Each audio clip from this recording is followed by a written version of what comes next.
이 귀한 시간 주님께 기도하는 저희들 마음 익히 아쉬움에 주님의 지혜로 채워주시고 명철로 덧입혀 주셔서 아이들을 대할 때마다 아이들을 행복하게 만드는 그 대화로 가정을 화목하게 이끌 수 있도록 도와주시기 원합니다. 오늘의 이 귀한 시간을 주님께 의지하면서 예수님 이름으로 기도드립니다. 아멘.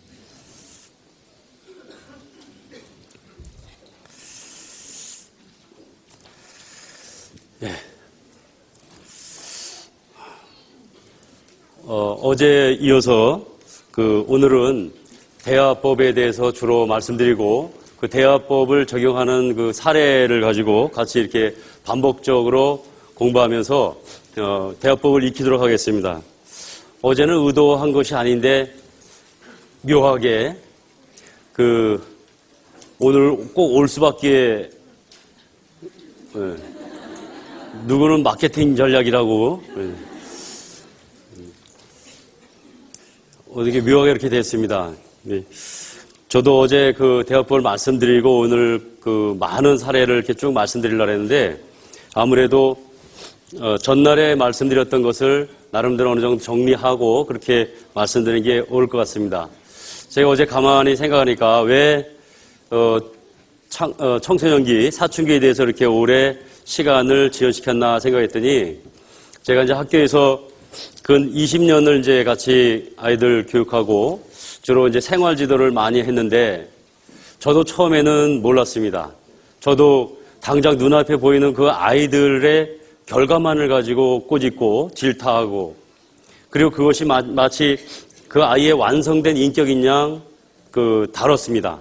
그런데 오랜 한 5년 정도 그렇게 지도하다 보니까 그 아이들을 올바로 지도하기 위해서는 그 아이들을 알아야 되겠다는 생각이 들었어요. 그리고 그 아이들에게 실제로 다가가서 그 아이들의 심리를 파악해 보니까 제가 생각했던 거와는 전혀 달랐습니다. 그리고 물론 많은 교과서라든가 자녀 교육에 대한 책이 있는데 그 책들이 대부분이 주관적이어서 실제 경험하는 현실과 이상은 너무 달랐습니다. 그 아이들마다 특성도 다르고 어떻게 지도해야 될지를 정말 난감했습니다. 그리고 아이들에게 다가가고 심리를 파악하는 것도 굉장히 어려웠어요. 그래서 제가 그 아이들에게 눈을 맞춘다고 하는 것, 눈높이를 맞춘다고 하는 그 자체가 상당히 어렵구나 하는 생각을 하게 됐습니다. 그래서 어느 날 아이들 지도하면서 나의 이제 모든 그 기준을 다 허물어뜨렸어요. 더 허물어뜨리고 그 아이들의 말을 귀 기울여 들으니까 그 아이들의 심리가 무엇인지 알겠는 거예요. 그것도 끝까지 듣습니다. 속은 터져 죽는데도 끝까지 듣습니다. 그러면 그제서야 그 아이들이 말이 나오는 거예요. 그때서 이제 알기 시작했습니다. 그러면서 책을 보니까 그들이 얘기하려고 하는 것이 무엇인지 알게 됐던 거예요. 그래서 청소년기를 이해하지 않고는 정말 그것이 쉽게 아이들을 올바로 지도할 수 없음을 압니다. 저도 소파 같이 들자고 하는데 아이가 들다가 마는 거예요. 정말 바보 같은 겁니다. 키는 다 커가지고 같이 들 수 있을 텐데 못 드는 거예요. 그 아이가 키만 컸지 근육이 발달 안 된 건 생각도 못하고 결과만 가지고 막 다그쳤던 겁니다. 얼마나 미안한지요. 이를테면 그런 겁니다. 그래서 이해 없이는 아이들을 온전히 사랑할 수 없다 하는 그 마음이 있어서 어제 많은 부분 말씀을 드린 것 같습니다. 오늘 성경 몇 구절 찾아보고 시작하겠습니다. 시편 127편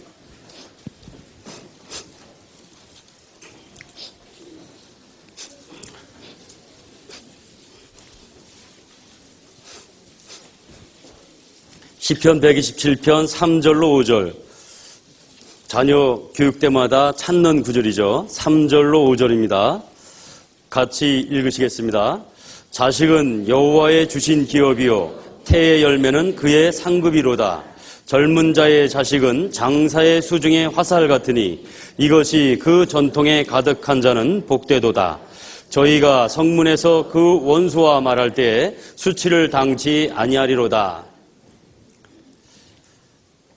우리가 이 대화법을 성공하려면 우리에게 준 그 자식들, 자녀들은 하나님께로부터 온 자녀라고 하는 것을 인정해야지만 됩니다. 그래서 많은 교육학자들은 얘기를 합니다. 자녀를 올바로 교육하기 위해서는 먼저 삼자 입장이 돼야 된다. 내 자식으로서는 올바른 교육이 안 된다는 거예요. 화부터 나거든요. 결과를 보고 우라통이 먼저 나오기 때문에 쉽지 않다는 거예요. 그래서 그 아이에 대해서는 삼자 입장이 돼야 된다. 이런 말을 합니다. 그것이 실제로 아이들 앞에서 그렇게 적용이 돼야 돼요. 쉽지 않은 거죠. 쉽지 않은 건데 제가 해보니까 가능하기도 했습니다. 그래서 저희가 처음부터 말씀드렸지만 이 대화법은 제발 실천하길 바라는 마음으로 전하는 거기 때문에 같이 실천했으면 좋겠습니다. 하나님께서 주신 기업입니다. 문관영 목사님께서는 이 말씀을 이렇게 설명하셨어요. 하나님께서 우리에게 기업으로 줬기 때문에 결코 부도내서는 안 된다는 거예요. 어떻게 하든지 잘 운영해서 하나님께 주신 분께 아주 온전하게 장사 잘해서 돌려드려야 된다라고 설명하고 계십니다. 그래서 우리에게 주신 그 자식, 젊은 자의 자식은 장세의 수중의 화살 같다. 그 화살은 이렇게 활시에서 쏘면은 관역을 맞춰야 되잖아요.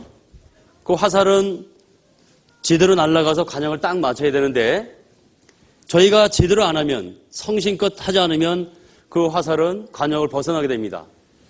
우리 성경에서 죄라고 하는 그 어원을 보면 그 화살이 관역을 벗어났다고 하는 의미를 가지고 있어요.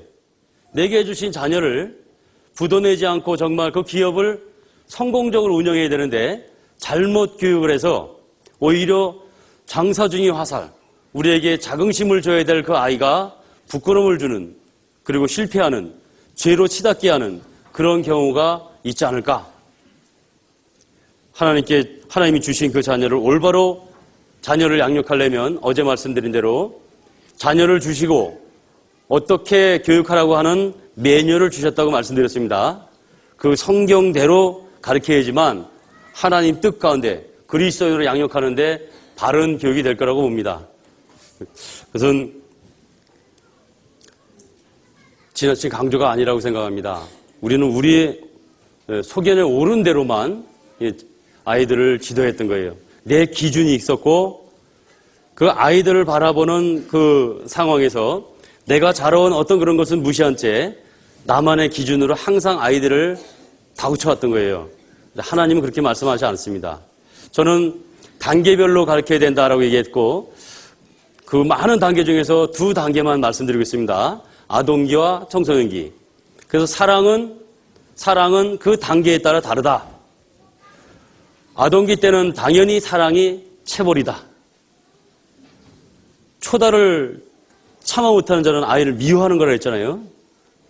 때려야 사랑인데 말로 하면 미워하는 겁니다.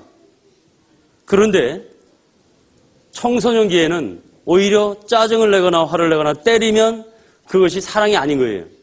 그것을 구분을 하고 이렇게 지도를 했으면 좋겠습니다. 에베소서 6장 보시겠습니다.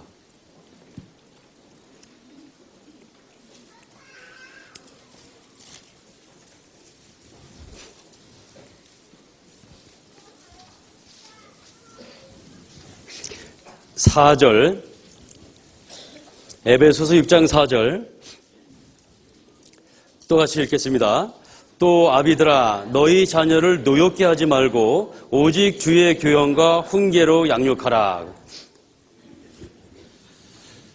그 힘과 용기, 그것이 가치 체계로 갖고 있는 어린 아이들은 자기를 지배해 주기를 바라는 겁니다. 그럴 때는 고의성이 있는 행동에는 반드시 체벌을 해서 그 아이에게 안정감을 줘야 된다는 거예요. 이제 그것을 충분히 이해하실 수 있을 거라 생각합니다. 왜 애들을 때리라고 하느냐? 단계에 따라서 반드시 그렇게 하셔야 돼요. 우리에게 주신 매뉴얼이 그렇답니다. 성경이 그렇게 말씀하신 거예요. 초달을 할 때 초달을 하지 않으면 미워하는 거라고 말씀하셨잖아요. 근데 여기 말씀은 아비들아 너희 자녀를 노엽게 하지 말고 오직 주의 교형과 훈계로 양육하라 이렇게 말씀하십니다. 이것은 청소년기의 아이들은 실제로 아이들을 노엽게 하지 말고 주님이 주신 그 교훈으로, 그 말씀으로 훈계하라고 말씀하십니다. 그래서 오늘은 훈계하는 방법, 자애롭고 엄한 부모가 되길 바랍니다. 자애로우면서도 엄한 부모가 되어야 돼요. 청소년기 말입니다. 엄한 부모가 되려면 당연히 훈계를 해야 되잖아요. 그 훈계하는 방법을 좀 깊이 다룰까 합니다. 히브리서 12장 보시겠습니다. 히브리서 12장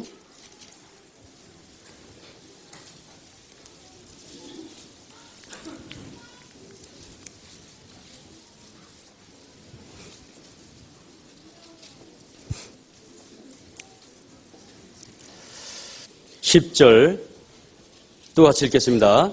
저희는 잠시 자기의 뜻대로 우리를 징계하였거니와 오직 하나님은 우리의 유익을 위하여 그의 거룩하심에 참여케 하시느니라. 이제 자녀를 노엽게 하지 말고 교양과 훈계로 아이들을 가르쳐야 되는데 여기 말씀하신 대로 답이 나오잖아요. 우리는 여태까지 우리의 뜻대로 교육했습니다. 그런데 하나님은 그 자녀들의 유익을 위해서 징계하라고 말씀하십니다. 여태까지는 우리 기준으로 막 아이들을 다그쳤는데 이제는 그 아이들의 유익을 위해서, 그 유익을 위해서 교육하라고 말씀하십니다. 저도 참 아이들 이렇게 보면은 좀 더 어릴 때 이 하나님의 사랑을 알아서 하나님 사랑으로 아이들을 가르쳤으면 얼마나 좋을까, 그런 생각 많이 합니다. 그리고 지금도 그 미안한 마음을 항상 갖고 있어요. 어제도 말씀드렸지만 늦지 않았습니다. 지금이라도 이 하나님 주신 말씀 여기 귀 기울여보면 사랑으로 교육할 수 있는 것들이 너무 많은 거예요. 그래서 우리가 아이들을 이렇게 걸음마 시킬 때, 아이들을 걸음마 시킬 때 우리가 이렇게 일어서서 손도 잡고 이렇게 앉아있는 애를 이렇게 세웁니다. 그럼 다리에 힘이 없어서 이게 흔들리잖아요. 그런 아이를 한 발짝 한 발짝 이렇게 걷게 합니다. 잘했다는 거예요. 그래야 아이가 걷잖아요. 그런데 부모들이 그 아이 보는데 항상 기어다니는 거예요. 항상 기어다니. 그리고 이제 일어나서 걸으라는 거예요. 아이는 걷는 게 뭔지 모르는 거예요. 한 번도 걷는 걸 못 봤거든요. 근데 우리가 걷고, 그리고 아이도 걷게 손잡아주고 이끌어줍니다. 우리가 모범이 돼야 된다는 거예요. 우리가 그것을 모범이 돼서 아이들에게 그것을 이끌었을 때 아이가 그것을 보고 그대로 하는 겁니다. 그래서 화목한 가정을 보니까요, 화목한 가정은 어떤 일이 발생했을 때 남에게 잘못을 전가하지 않는 게 화목한 가정이랍니다. 아이가 이렇게 다니다가 물을 탁 건드려서 쏟았어요. 그러면 이제 그 할머니가 이렇게 얘기한다는, 할머니가 내가 먼저 보고 치워야 하는데 내 잘못이다 하고 할머니가 그러신대요. 할머니가.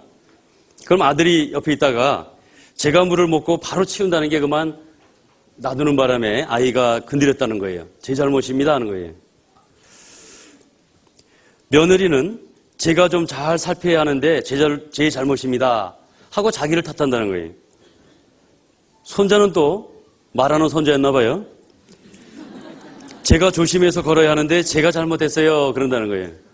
그렇게 서로 남의 탓으로 돌리지 않고 자기 탓으로 돌릴 때 화목한 가정이 된다는 겁니다. 부모가 변해야 아이가 변하는 것이지, 항상 우리는 우리 기준으로 교육할 때는 네가 변하라는 거 있어요. 네가. 넌 왜 그 모양이냐? 좀 제대로 좀 학교 수업도 잘 받고 올바로 잘하거라. 주문만 했지 내가 변할 생각은 안 했던 거예요. 그런데 내가 변하면 자녀가 변합니다. 이젠 더 이상 우리 소견에 오른 대로 교육할 것이 아니라 하나님 말씀대로, 그리고 자녀에게만 변화되는 것을 원하는 게 아니라 내가 변화될 것을, 내가 변한 만큼 자녀가 변합니다. 그리고 어제 또 말씀드렸죠. 노력해야지만 모든 것은 얻어지는 것이다. 가정이 행복해진다는데 노력 안 할 리가 없잖아요. 어제 2주 만에 TV만 보던 남편이 설거지합니다. 설거지 해주니까 좋다. 그러니까 언제나 냈나? 그렇죠? 그리고서는 바로 아이를 손잡고서 모욕하자 하고 또 모욕까지 시키잖아요. 그러니까 가사를 같이 하니까 아내가 그 남편의 어깨를 주무르는 그런 모습 봤습니다. 2주 만에요. 이 대화법을 배우고 2주 만에. 얼마나 기쁘십니까? 했을 때 기쁜 게 아니라 존경한다고 하니까 남편의 웃음소리 기억나세요?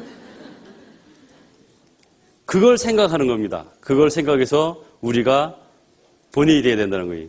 그래서 항상 신명기 6장에 그 말씀이 잘 나타나 있잖아요. 부모가 먼저 본인이 돼서 아이들을 가르쳐야 된다는 겁니다. 그것을 꼭 강조하고 싶습니다. 그래서 어저께 그 말씀을 좀 정리를 좀 하겠습니다.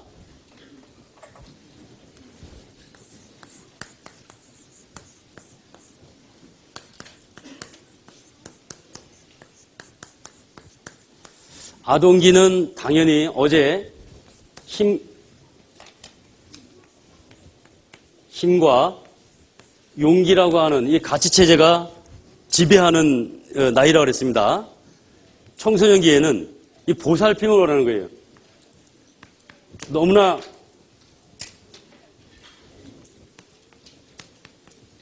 너무나 사실은 그 힘든 그 시기를 겪고 있는 겁니다. 가장 힘든 시기잖아요. 그리고 부모한테 인도받기를 원하는 겁니다. 정체성을, 가치관이 성립할 때까지 부모의 인도받기를 원하는 거예요. 그래서 아동기 때는 당연히 이 자기를 지배해 주길 바라는 거죠. 그래서 부모의 권위를 아이들은 원합니다. 이 권위가 무너지면 교육이 안 되는 겁니다. 그래서 아이들을 당연히 고의성이 있으면 반드시 혼내서 부모의 권위를 딱 세워줘야 되는 겁니다. 그게 왜 아이들한테 필요하냐면 이 힘과 용기가 필요한 그때는 자기를 지배해 주길 바란다 그랬잖아요. 그런데 자기가 고의성으로 탁 하고서는 어떻게 할 건데 하고 보는 거예요. 그랬을 때 혼내주면 저 아버지는 나를 충분히 지배할 수 있어. 그런 능력이 있어. 라고 하면 그 아버지에게 편안하게 의지를 합니다. 편안하게 의지를 하는 거예요. 아버지 밑에서. 그런데 그 아버지가 그렇지 못하면 의지할 데가 없어서 방황하는 거예요. 얼마나 두려운 건지 모릅니다. 청소년기의 아이들 독립을 그렇게 원하는 거예요. 그런데 부모가 멀리 어디 급한 일로 가서 자녀들끼리만 밤을 지새야 될 때 좋기도 하면서 두려운 거예요. 독립을 원하면서도 그런 밤은 굉장히 두려운 겁니다. 아버지라고 하는 분이 계셔야지만 안정을 찾는 것처럼 이 아이들 때는 자기를 지배해주는 아버지가 원하는 거예요. 그래서 어떤 집은 엄마가 아버지보다 세잖아요. 그러면 혼란을 겪는 겁니다. 아이들이. 도대체 어떻게 된 건지 모르는 거예요. 이 아이들은 사춘기 올라가서 그 혼란이 잘 안 깨집니다. 나중에 이해는 해도 그것이 안 되는 거예요. 그래서 성정체성도 문제가 생길 수가 있어요. 성정체성도. 그러니까 부모의 권위를 이때는 반드시 세워줘야 됩니다. 이때는 뭐가 필요할까요? 부모의 권위가 갖춰진 나이를 지나가지고 평범하게 이제 지나서 청소년기 왔으면 이제 이때는 사랑이 필요하고 이해가 필요합니다. 사랑과 이해를 해줘야 아이들이 그 속에서 안정감을 찾는 거예요. 그래서 이제 그렇게 쭉 아이들은 올바로 성장해 나갑니다. 이 아이들이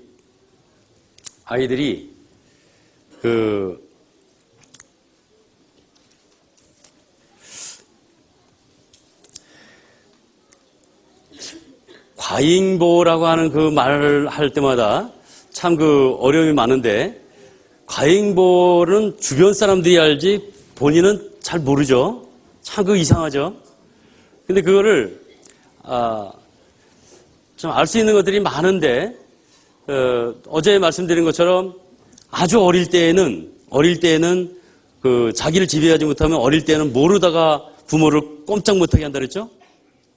모르다가 아주 어릴 땐 울음으로 목청 딱 덮고 딱 와서 안아주고 이런다 그랬죠? 울음으로 꼼짝 못하게 합니다. 조금 크면 모르다 꼼짝 못하게 할까요? 조금 크면 조금 크면 모르고 꼼짝 못하게 할까 부모를? 밥으로 밥.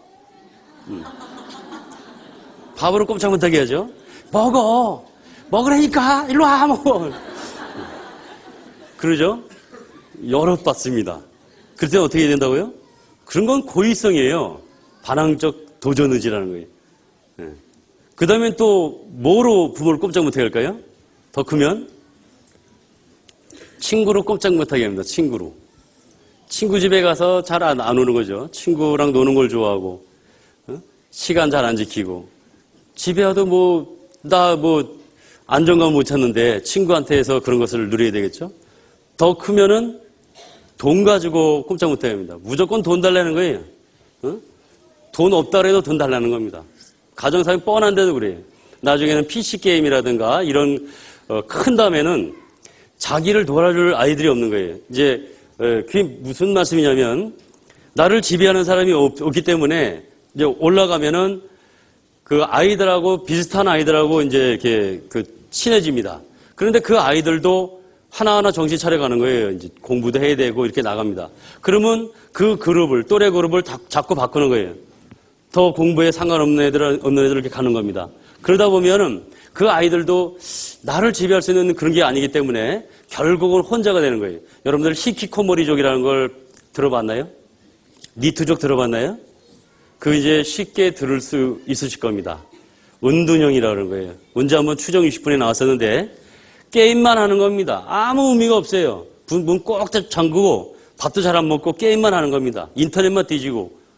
그리고 몇 년 동안 안 나와가지고 그 TV 때 이게 보면 머리가 그냥 산발해 있고 먼지가 그냥 몇 년 동안 청소 안 해가지고 말이야 쌓여 있고 그런 데서 그냥 사는 거예요. 아무런 의미가 없이 사는 겁니다. 바깥에 나가서는 그 문제성을 발견하지 못해요. 그런데 그 아이는 그렇게 자기가 점점 폐쇄돼 가는 겁니다. 그런 것이 구분이 돼서 우리가 해야 된다는 거예요. 그래서 이때는 바보온달과 평강공주 아시죠? 반드시 그렇게 해주셔야 됩니다. 남편을 세워주셔야 돼요. 밥을 먹을 때도 아빠 오셔야 먹지. 아빠가 먼저 뜨거든 먹는 거다. 아빠를 항상 그렇게 해주셔야 돼요. 아빠 들어오시면 야 아빠 오셨다. 이래야 돼요. 아빠 이제 남편이 딱 왔는데 아이들 다 보잖아요. 보고 그대로 배우는 겁니다. 손 닦고 가서 수고하셨어요. 이렇게 해야 아이들이 안정감을 느끼는 겁니다. 어제 강조 많이 했습니다. 부부 생활이 좋아야 자녀 교육이 된다. 부부 생활이 안 되면 자녀는 곁길로 가는 겁니다.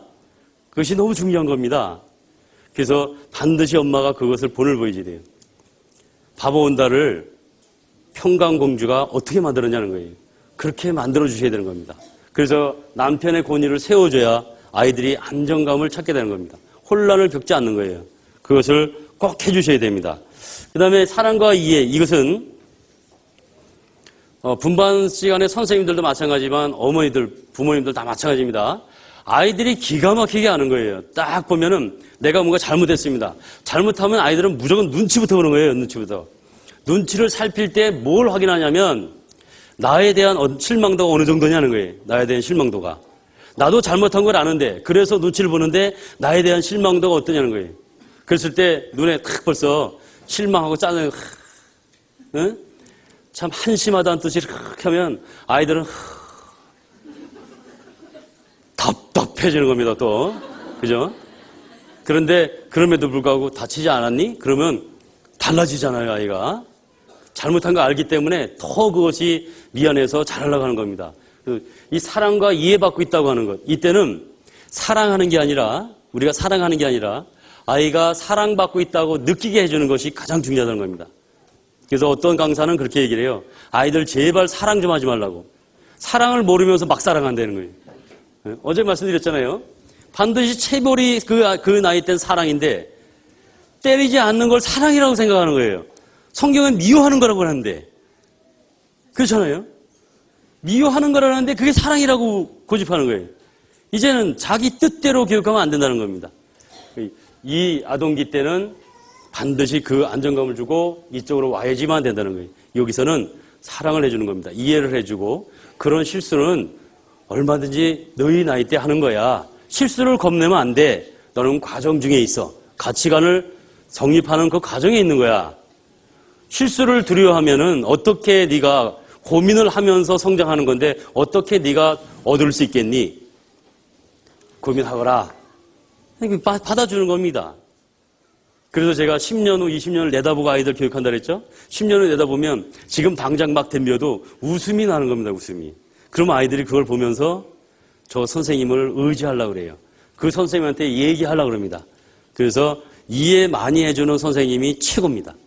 그리고 짜증내고 얼굴이 벌써 보기만 해도 뭔가 이상한 그런 얼굴은 그 선생님은 싫어하게 되는 겁니다. 아이들이 원하는 그것이 표정으로 읽고 그대로 따릅니다. 결국 이렇게 하는 데에는 이유가 있죠. 아이들을 존중해주기 위해서 한 겁니다. 존중이라는 말은 인격을 그대로 받아들이는 거잖아요. 인격적인 대우는 아이들 그대로를 받아주는 것을 얘기합니다. 존중이라고 하니까 허용하고 헷갈리는 사람이세요. 무조건 받아들이는 허용하고는 다른 겁니다. 갓난아기의 그것을 허용과 수용으로 제가 설명드렸는데 배고파서 우는지 기저귀 갈아달라고 우는 건지 구분하고 그것만 해주는 게 수용이고, 그죠? 우는 것을 보고. 허용은 무조건 가서 안아주는 겁니다. 그게 이제 소위 가행보라는 거죠. 무조건 안아주는 거예요. 그건 허용입니다. 여기 존중은 그게 아니고요. 아이가 원하는 게 뭔지 알라는 거예요. 아이가 원하는 게 뭔지, 이 아이가 원하는 게 뭔지 그것을 해결해 주는 게 존중인 겁니다. 내 뜻대로 그렇게 하는 게 아니라 아이를 존중해 준다는 말은 아이가 원하는 게 있잖아요. 아이가 원하는 게. 아동기 때와 청소년 기 때 좀 다르죠. 아이가 원하는 대로 그것을 해주는 것이 아이를 존중해 주는 겁니다. 그것이 교육의 실질적인 기초가 돼야 되는 거예요. 어떤 엄마들은 그래요. 아이가 이제 기어다니기 시작하니까 이제 말썽을 피우는가 봐요. 그 싱크대 문 열고서 거기서 막 접시고 뭐고 막 꺼낸 겁니다. 막 꺼내니까 아유 지겨워 그런 거예요. 그 아이가 이제 힘들게 하나 봐요. 아이 지겨워 그런 거예요. 그랬더니 유치원 다니는 아이를 둔 학부모님이 뭐라 그러겠어요? 이제 걸어봐. 그러겠죠? 그 초등학교 다니는 학부모는 뭐라 그럴까요? 입학만 해봐. 숙제가 애들 숙제가 아니여. 그러죠? 중학생 학부모님은 당연히 중학생 입학해봐. 입시 한번 시달려봐. 그거 메워보면 어떤지 알 거요.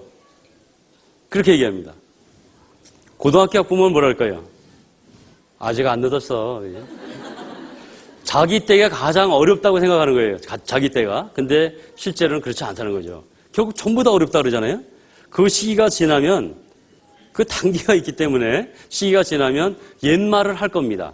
청소년기에 가장 어려울 때 이해를 많이 해주고 조금만 우리가 참아 기다려주면 아이가 변화됩니다. 그런데 무작정 변화되기에는 너무 멀다는 거예요. 그것을 올바로 도와주지 않으면 안 되는 겁니다. 그래서 대화법이 굉장히 필요한 겁니다. 농부는 씨를 뿌리고 조급해하지 않죠. 반드시 추수 때가 있을 거라는 걸 생각하고 기다려줍니다. 그것이 우리에게 필요한 마음입니다. 그래서 저는 먼저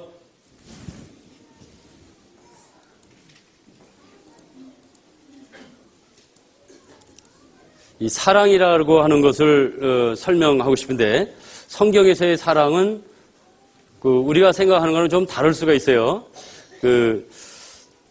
이제 우리 어떤 세상에서도 이제 사랑을 제가 결혼하기 전에 뭐 사랑에 대해서 막 얘기할 때 제일 이해 안 됐던 말이 이런 말이었어요. 대상을 사랑하는 게 아니고 사랑을 위해서 사랑한다. 그런 말을 많이 들었어요. 그럴 때 그런 걸 논할 때 참 좋잖아요. 아무리 생각해도 그건 모르겠는 거예요. 대상을 사랑하지 않고 사랑을 위해 사랑한다는 말이 참 이해가 안 됐어요. 그런데 그 말이 정확한 답이라는 거예요. 도종환이라는 사람은 그렇게 접시꽃 당신 써가지고 구구절절히 죽은 아내에 대해서 사랑을 표현했는데 서너 달 안 돼가 한 달 만인가요? 또 결혼했잖아요. 네. 그럼 그 전에 건 뭡니까? 결국은 사랑이라는 것은 사랑이라고 하는 사랑을 위해서 사랑하는 거지 대상을 사랑하는 거 아니라는 거예요. 저희 고등학교 때 과학 선생님이 별명이 엉성입니다. 엉성하게 생긴 분인데 그때 사랑에 빠졌어요. 과학 선생이 사랑에 빠지니까 되게 웃기더라고요. 그 분위기가 좀 안 맞았어요. 수업하다 말고 갑자기 창문을 내다본 거예요, 창문을. 저희가 이상해서 왜 저러시나 그랬더니 선생님! 그랬더니 저희를 보면서 그러는 거예요. 너희들 자연이 왜 아름다운지 아니? 과학 선생이 이렇게 하니까 참 이상했어요. 선생님 자연이 아름다운 거 아직도 모르셨어요? 선생님 과학 선생님인데? 저희가 이제 장난으로 그렇게 얘기했는데 자연이 아름다운 건 자연을 아름답게 보는 사람의 마음이 아름답기 때문에 자연이 아름다운 거야.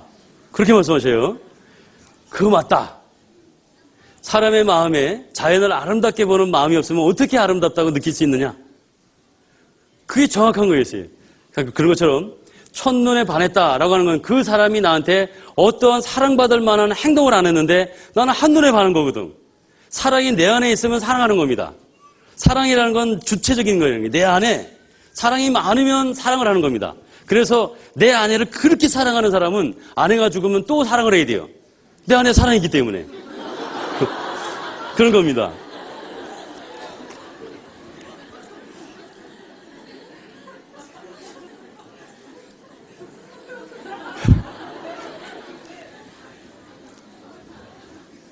저희 자매도 혼란을 많이 겪었는데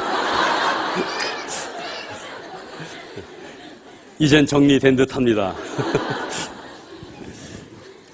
하나님 사랑이 그러시다는 거예요. 하나님 사랑이 우리가 대상이 사랑할 만한 어떤 행동을 해서 사랑을 했다면 정말 불안한 거예요.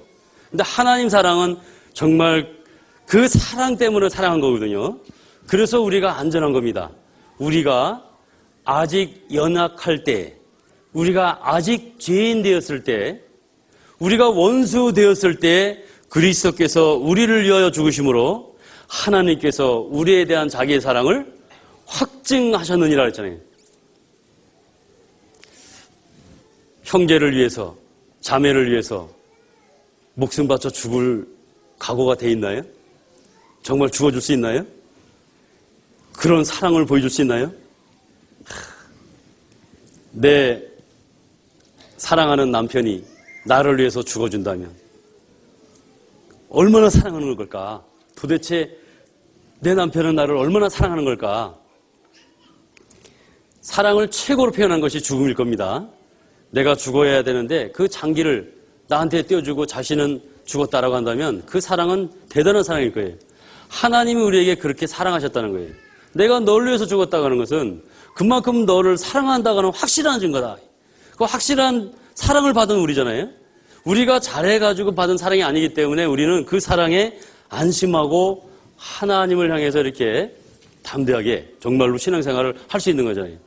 그런데 우리가 그 사랑을 받고 그 사랑으로 아이들을 사랑해줘야 되는데 그렇지 못할 때가 있다는 거예요. 이제 이런 건데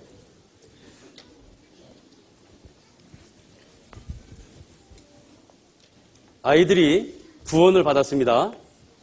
구원을 받았는데 구원을 받고 나서 죄를 짓는 거예요. 우리가 이렇게 얘기할 수 있어요. 너 구원받은 녀석이 이런 죄를 짓고 말이야. 네가 그래도 구원받았다고 생각해? 그러잖아요. 아이들은 마음이 어떨까요?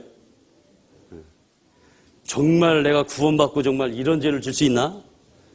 구원 의식뿐만 아니라 흔들리겠죠. 근데 이것은 옳을까요? 옳지 않은 거예요.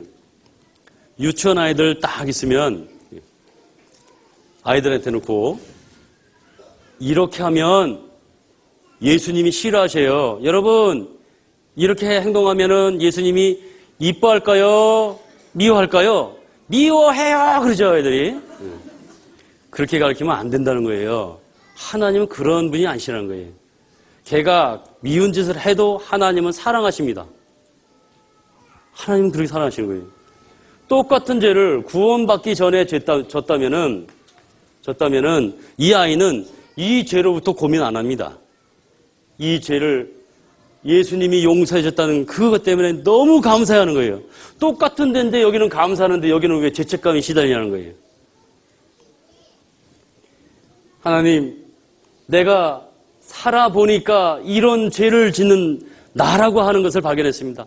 이런 추악한 나를 위해서도 예수님은 미리 하시고 돌아가셨단 말이죠. 하나님 감사합니다. 그러고 앞으로 나가야 되는데 그것까지도 사랑해 주셔서 용서해 주셨다는 것을 그 하나님의 사랑을 가르쳐야 되는데 너 그러고도 그리스도이냐? 이렇게 얘기한다는 거예요. 아이들을 아예 나락으로 빠뜨립니다. 하나님 그거 원하지 않는 거예요. 히브리서 10장 보시겠습니다.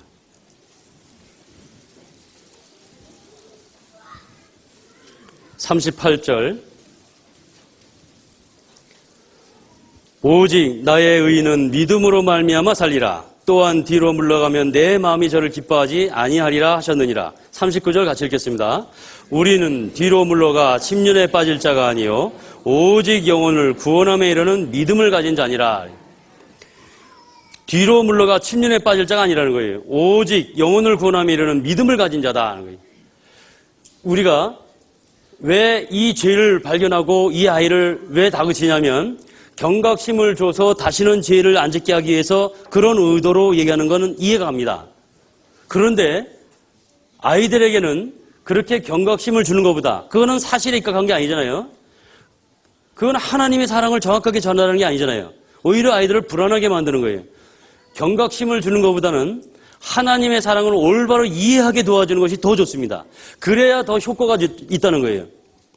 그 아이를 다시는 죄 안 짓게 하려면 그 경각심을 주는 것보다 하나님의 사랑을 온전히 깨닫게 했을 때 더 이상 죄를 안 짓는다는 겁니다.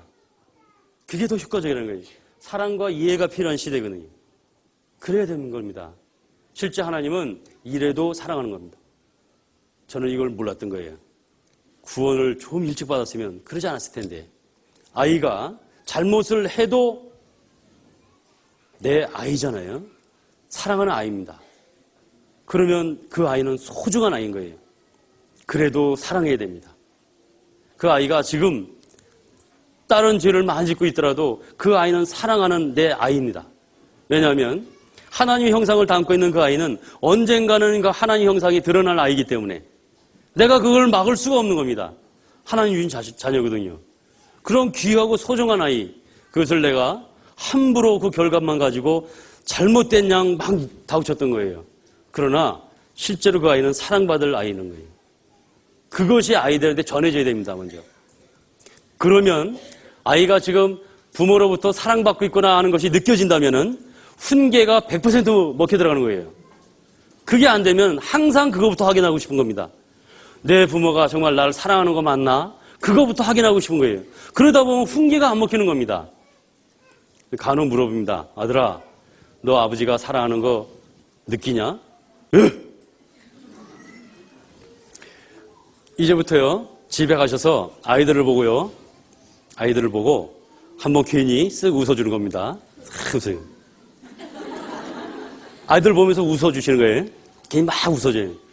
근데 아이가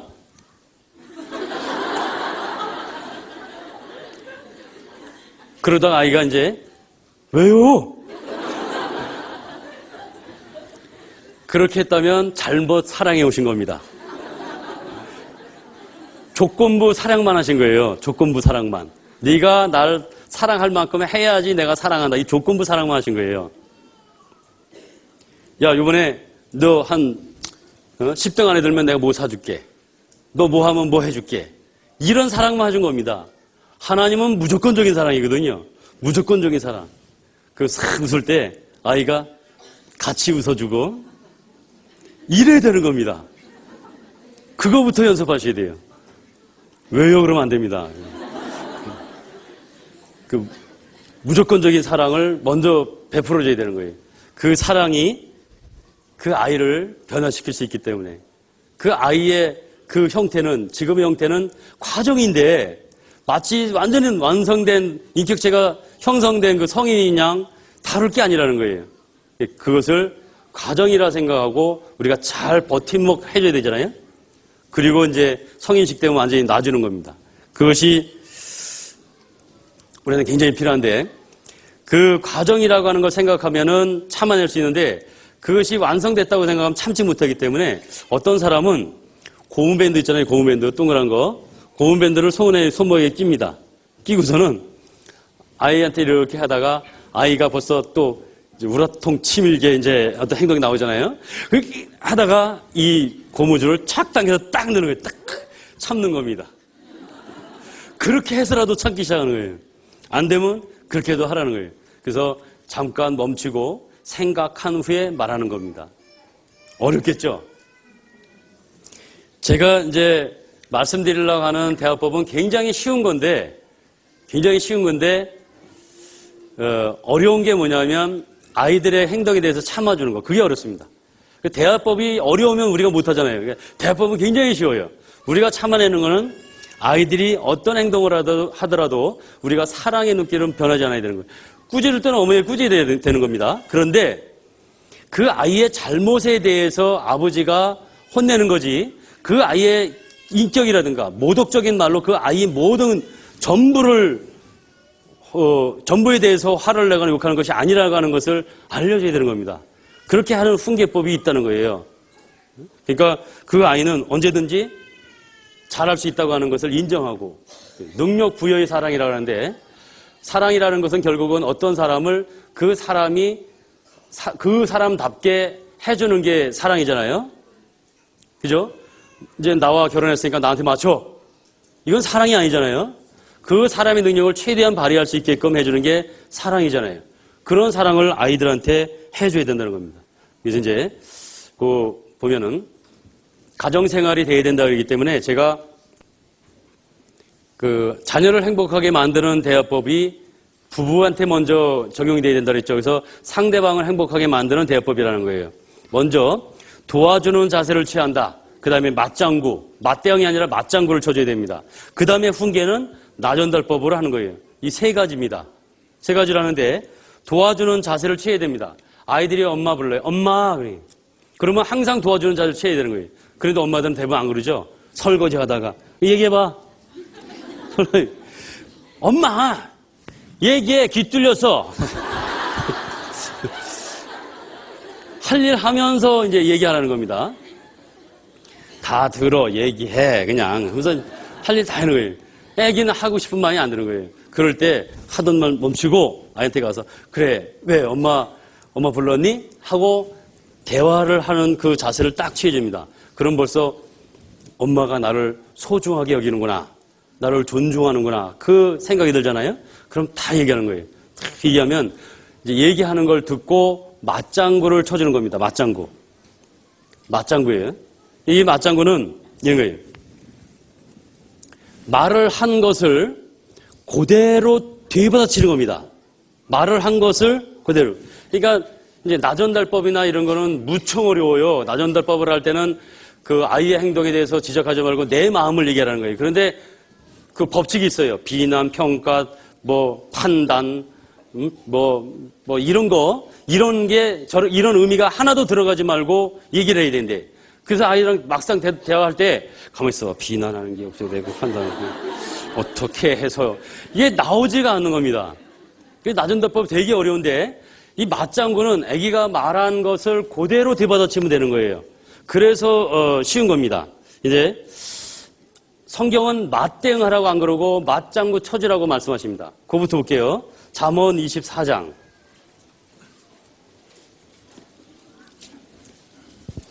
잠언 24장 29절.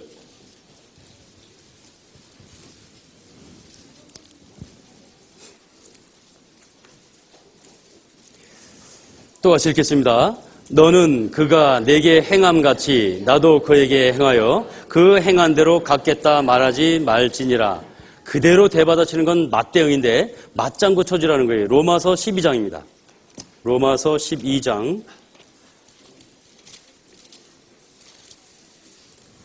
15절.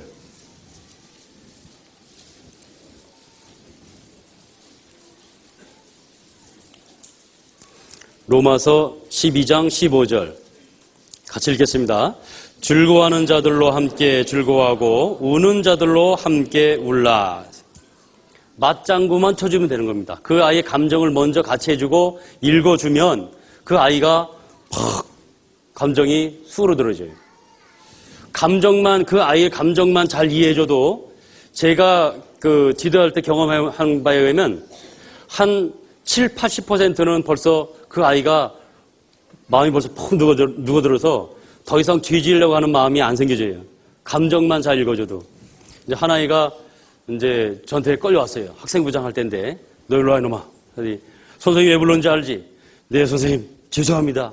또 그런 죄를 짓고, 죄송합니다 하고 눈물을 흘리는 거예요. 저는 하도 지도를 많이 해서 그 아이의 눈만 보면 가식인지 이게 그냥 그 일부러 말이에요. 그 하는 건지 딱 알 수 있습니다. 거짓 눈물을 보면 벌써 다르죠. 저한테는 눈물 보이는 애들이 별로 없어요. 무조건 눈물부터 보이려고 하는 애들 있잖아요. 그럼 저는 벌써 알거든요. 야, 눈물의 의미가 뭐냐? 막 변명하잖아요.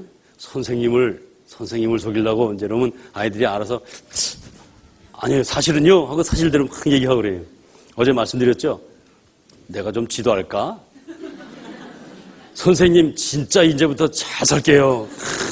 그런 것이 소문이 나기 때문에 애들이 이제 잘하는 거예요. 근데 한 녀석이 우는데 정말 반성의 눈물이에요. 너 눈물 보니까 정말 반성하고 있구나. 돌아가라. 그렇게 했습니다. 이 아이가 딱 나갔어요. 나가고 조금 있다가 얼굴 시뻘겋게 생긴 체육 선생님이 막 들어와가지고 지금 아무개가 지금 저 부장님한테 혼나지 않았어요? 맞아요. 아, 그럼 그렇지. 이놈이요, 복도에서 애들한테 침태하면서 응?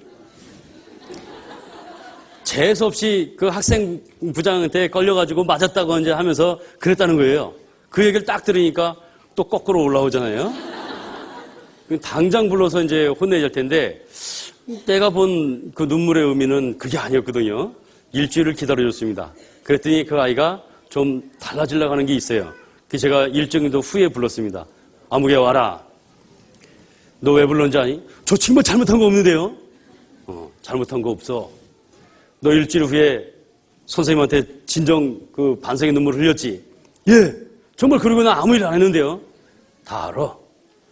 근데 네가 선생님한테 혼나고 나서 나가서 네가 어떻게 했냐? 어떻게 알았냐는 거예요?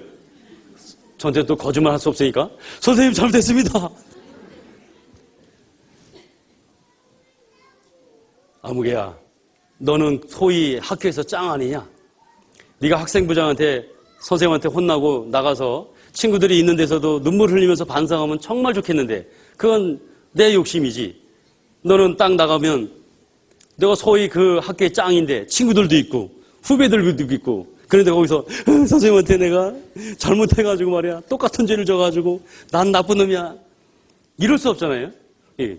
그럴 수 없기 때문에 그런 걸 내가 이해한다. 선생님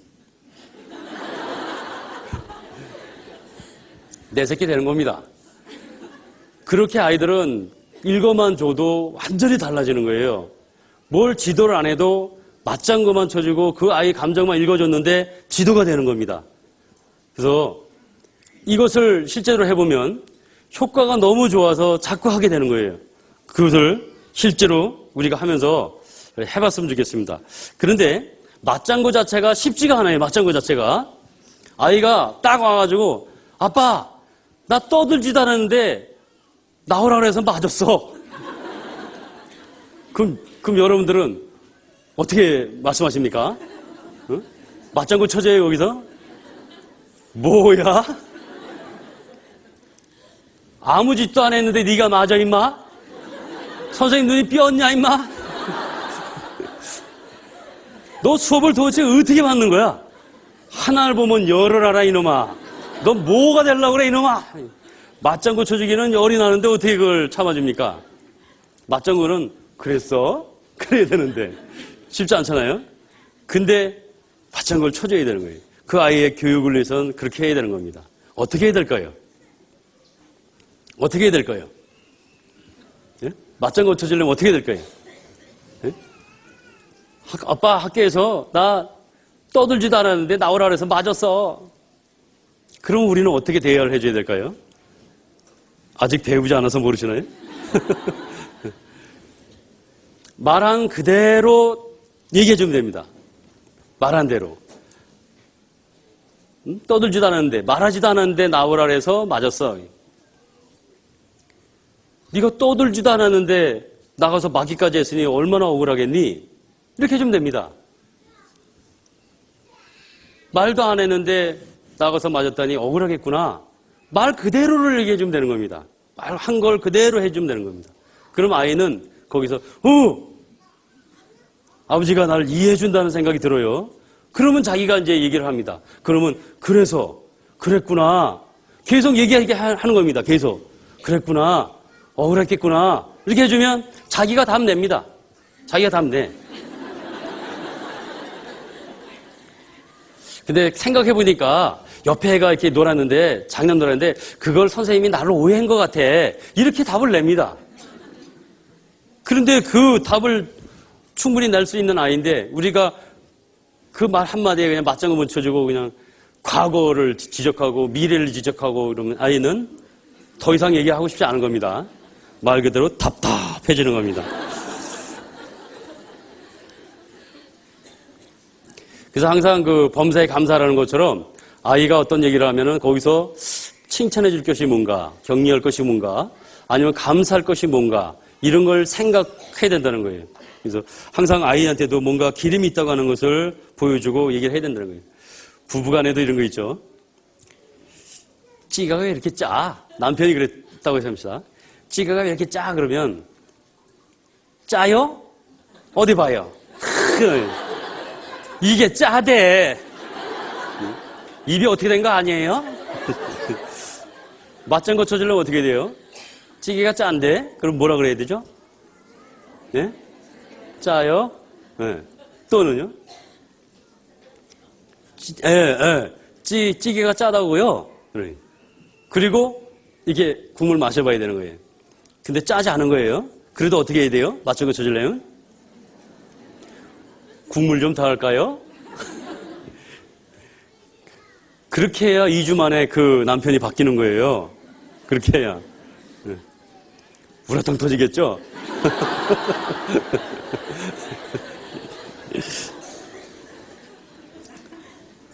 이거 싱거운데? 그럴 수도 있죠. 이거 싱거운데? 그러면 이렇게 얘기합니다. 그거 간 했어요.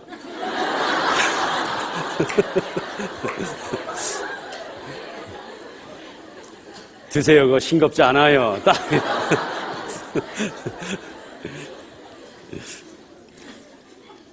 그럴 땐 뭐라고 해야 돼요? 네? 먼저 맞장구 쳐주려면 싱거워요. 많이 싱거워요. 해주고 뭐라고요? 감정을 읽어주려면 간 좀 할까요? 그럼 되잖아요. 간 좀 할까요? 먹어봐도 싱겁지 않은데 간 좀 할까요? 맞춰주는 겁니다. 맞장구가 맞춰주는 거잖아요. 맛대응은 그거 간 했어요. 그냥 드세요. 이게 맛대응이죠. 그럼 이거는 될 수가 없잖아요. 어떻게 변화가 됩니까? 간단한 데 있는 거예요. 원래는 간단한 데 있는데 우리는 여태까지 대화를 막 했던 거죠. 상대방을 행복하게 해주는 대화, 그것이 필요하다는 거예요. 귀가 늦은 남편이 이제 변망을 하는 거예요. 아, 오늘도 길이 많이 막혔어. 그럼 여러분들 또 어떻게 해요? 어느 길로 왔는데요?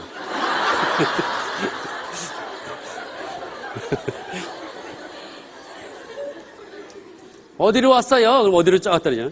거기 이상하네. 거기 안 막히는 데인데. 계속 못 믿어요. 어떻게 해줘야 될까요? 말을 한 것을 그대로 받기가 힘들면은 그랬구나. 이제 남편이니까 그랬어요. 이렇게 해주면 되는 겁니다. 그냥 그랬어요. 감정을 읽어주려면 오늘 길이 많이 막히더라고요. 그럼 이해받았다는 느끼잖아요. 그럼 거짓말 안 해요. 네? 그러면 받아주면 거짓말 안 합니다. 받아주지 않고 맞대응하면 길 막혔다니까 진짜야. 거짓말하게 되는 거예요. 받아주면 거짓말하고 계속 대화가 이끌어져 나갑니다. 그리고 답은 누가 낸다고요? 스스로 냅니다. 스스로 내는 거예요. 그것인데, 자, 이제 대화법의 원리를 말씀드리겠습니다. 예, 왜 우리가 이렇게 복창 터지는 소갈이 할 수 있는 화병 날 만한 맞장구를 쳐줘야 되는지. 사람들은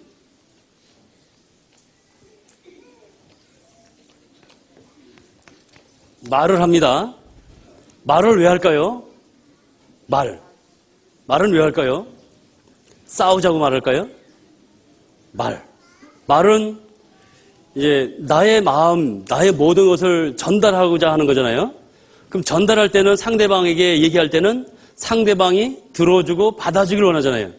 맞대응하길 원하는 게 아니잖아요. 그게 말이잖아요. 간단한 건데 그 말의 의미를 잘 몰랐던 거예요. 말을 하면 받아줘야 되는데 승질과 승질대로 맞대응하는 겁니다. 그죠? 말을 할 때에는 편안해지길 원하는 거예요. 편안해지길. 왜 말을 하냐면 사람은 이렇게 돼 있어요. 사람은 여기에 지, 정, 의가 있는데 이 뭡니까? 뭐예요? 이 뭐죠? 뭐야? 응? 감정하고 뭐가 있죠? 이성이죠? 감정하고 이성이 사람을 이렇게 평균 상태로 이렇게 유지하고 있으면 사람은 평안한 거예요. 그 평안함을 갖고 있는 겁니다. 사람의 메슬로우가 얘기했던 욕구 5단계가 전부 다 안정을 원하는 거잖아요. 안정을 원하는 겁니다. 근데 감정과 이성이 평균 상태가 있으면 평안해져서 말할 필요가 없는 거예요. 말할 필요가 없어요. 그런데 평안이 깨집니다. 감정이 치솟는 거예요. 감정이 올라가면 말을 하는 겁니다. 왜 말을 할까요? 왜 말을 한다고요? 편안해지려고. 감정이 올라가면 평안이 깨지잖아요. 평안해지려고 말을 하는 겁니다. 그러면 감정이 올라갔을 때 말을 한다는 것은 평안해지려고 얘기하는데 맞장구를 안 쳐주고 맞대응을 하면 더 올라가잖아요. 그럼 감정이 더 상승하는 겁니다. 이게. 나중에는 이성이 0%가 되면 살인하는 거예요. 0%가 되면. 계속 맞대응하면 살인하는 거예요. 살인. 그럴 필요가 없잖아요. 자, 원리는 그런 겁니다. 이성과 감정이 항상 고르게 평균 상태로 있으면 그 사람은 평안해서 말할 필요가 없는 겁니다. 그런데 그것이 깨지면 말을 하는 거예요. 깨졌다고 하는 것은 감정이 상승됐다는 얘기예요. 감정이 올랐다는 거예요. 뭔가 화가 나 있어요. 뭔가 불편한 게 있어. 뭔가 맞지 않는 게 있습니다. 그래서 얘기하는 거예요. 그러면 우선 그 말을 받아줘야죠. 받아주면 가라앉힙니다. 가라앉은 다음에는 이제 뭐든지 얘기할 수가 있는 거예요. 이성이 다시 제자리를 찾아오면은 어떤 말로도 다 되잖아요. 감정이 상승된 상태에서는 얘기가 안 되는 겁니다. 그러니까 효과적인 상대방을 기쁘게 해주려면 우선 감정부터 가라앉혀줘야 되는 거예요. 그게 맞장구입니다. 그것이 감정코치법인데 말한 것을 그대로 돌려주는 겁니다. 그대로 말 대답해 주는 거예요. 그것이 이제 맞장구입니다. 이렇게 된 다음에 평안을 다시 찾게 해준 다음에 그때 훈계하는 겁니다. 그 훈계는 나전달법을 하는 거예요. 그 훈계는 그걸 볼게요. 이제 이런 겁니다. 훈계할 때 과거나 미래라고 하는 것이 없어야 돼요. 아예. 과거를 지적해도 않고 미래를 지적해도 안 됩니다. 현재만 얘기하는 거예요. 어떻게? 사진 찍듯이 나의 기준, 감정 다 버리고 사진 찍듯이 그 상황만 딱 얘기해 주는 게 훈계입니다. 그래야 가장 효과적인 훈계가 돼요. 양말에 구멍이 났어요. 양말에 딱 구멍이 난 걸 봤어요. 그럼 여러분들 어떻게 해요? 양말 구멍이 났으면 어떻게 하죠? 양말 구멍 났네. 그러죠? 그게 훈계입니다. 양말 구멍 났네. 그죠? 거긴 과거도 없고 미래도 없어요. 너 아침에 뭐 했냐? 너 늦게 일어났지? 실치지 못하게. 그 구멍 난 거 좀 봐. 너 그래가지고 어떻게 그거 가지고 다닐래? 뭐 과거도 나오고 미래도 나옵니다. 그 아이 다시는 구멍 난 양말 신지 않게 하려고 한 건데 효과가 없는 겁니다. 그 사람에 대한 반감만 생기는 거예요. 양말에 구멍 났네. 그 자체로 그냥 끝나는 겁니다. 그럼 그 아이는 자기가 구멍 난 양말 신었다는 걸 알고 자기가 스스로 고치려는 거잖아요. 교육의 목표는 스스로 행동하게 만드는 겁니다. 스스로 행동하게 만들면 자기가 스스로 선택해서 행동하면 그 행동에는 책임을 지기 때문에 그래야 올바른 교육이 된다는 거예요. 그래서 그거만 얘기해 주는 겁니다. 아주 좋은 예로다가 이민정 씨는 이렇게 얘기를 하더라고요. 초보 운전 같은 거 이렇게 붙여놨잖아요. 초보 운전. 근데 초보 운전 그러면 우리가 초보 운전이구나 하고 이렇게 조심하게 되는데 어떤 사람은 초보 운전이다 이렇게 써놨대요. 그러면 괘씸해가지고 더 빵빵 대고 그런다는 거예요. 어떤 사람은 이렇게 써놨대요. 지금은 초보, 나중은 남보. 남보 되기 전에 무섭게 해줘야 되나 봐요. 요즘 여성 운전자들이 많다 보니까 여성 운전자들이 이렇게 붙였다는 거예요. 애는 유치원에 갔다. 초보 운전이라는 대신 애는 유치원 갔다. 애들, 뭐라 그러죠? 일육할 때? 애 돌보지 않고 뭐하러 나왔어? 이런 사람들이 있잖아요? 그러니까 애는 유치원 갔다. 이렇게 써붙였어요. 어떤 사람이 이렇게 써붙였대요. 밥은 다 해놓고 왔다.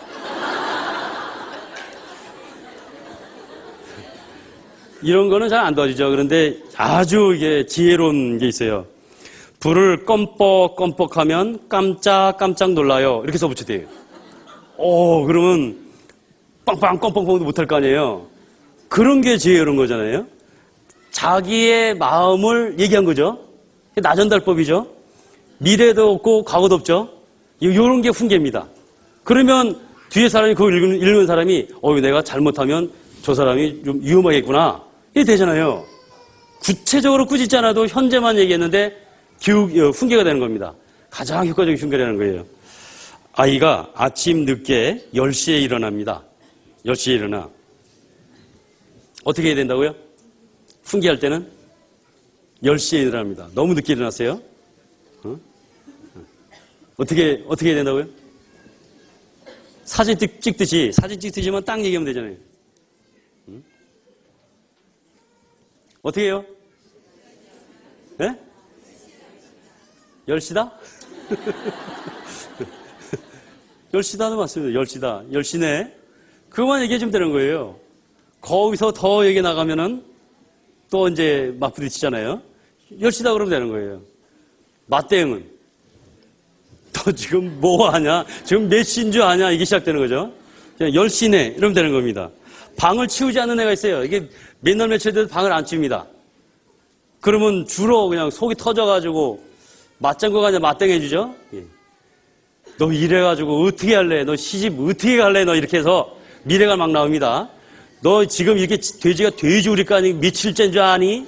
과거도 막 나옵니다. 아이가 네 알았어요 하고 칠까요? 나 또 내가 칠 거야. 아유.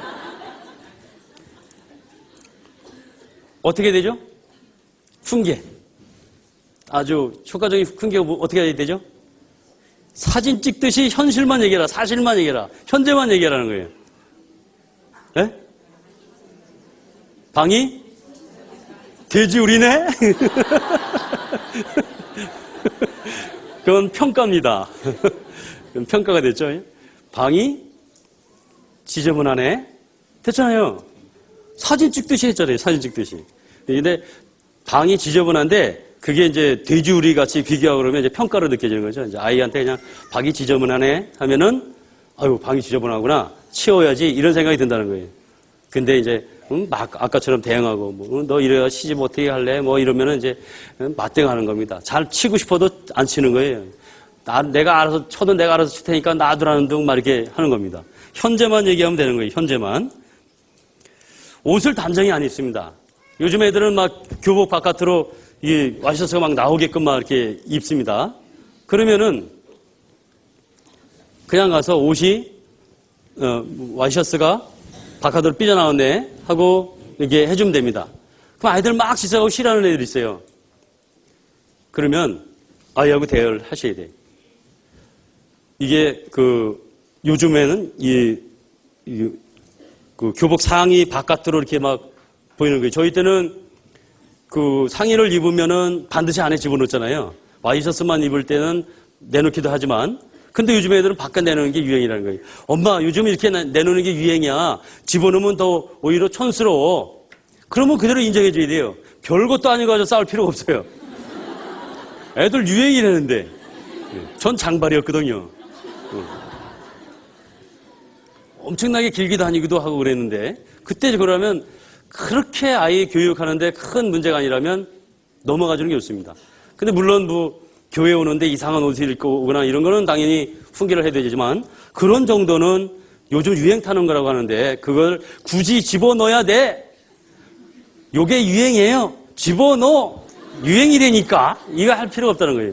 그런 어느 정도는 이게 봐주는 게 좋습니다. 이거 어떻게 하실는지 모르겠네.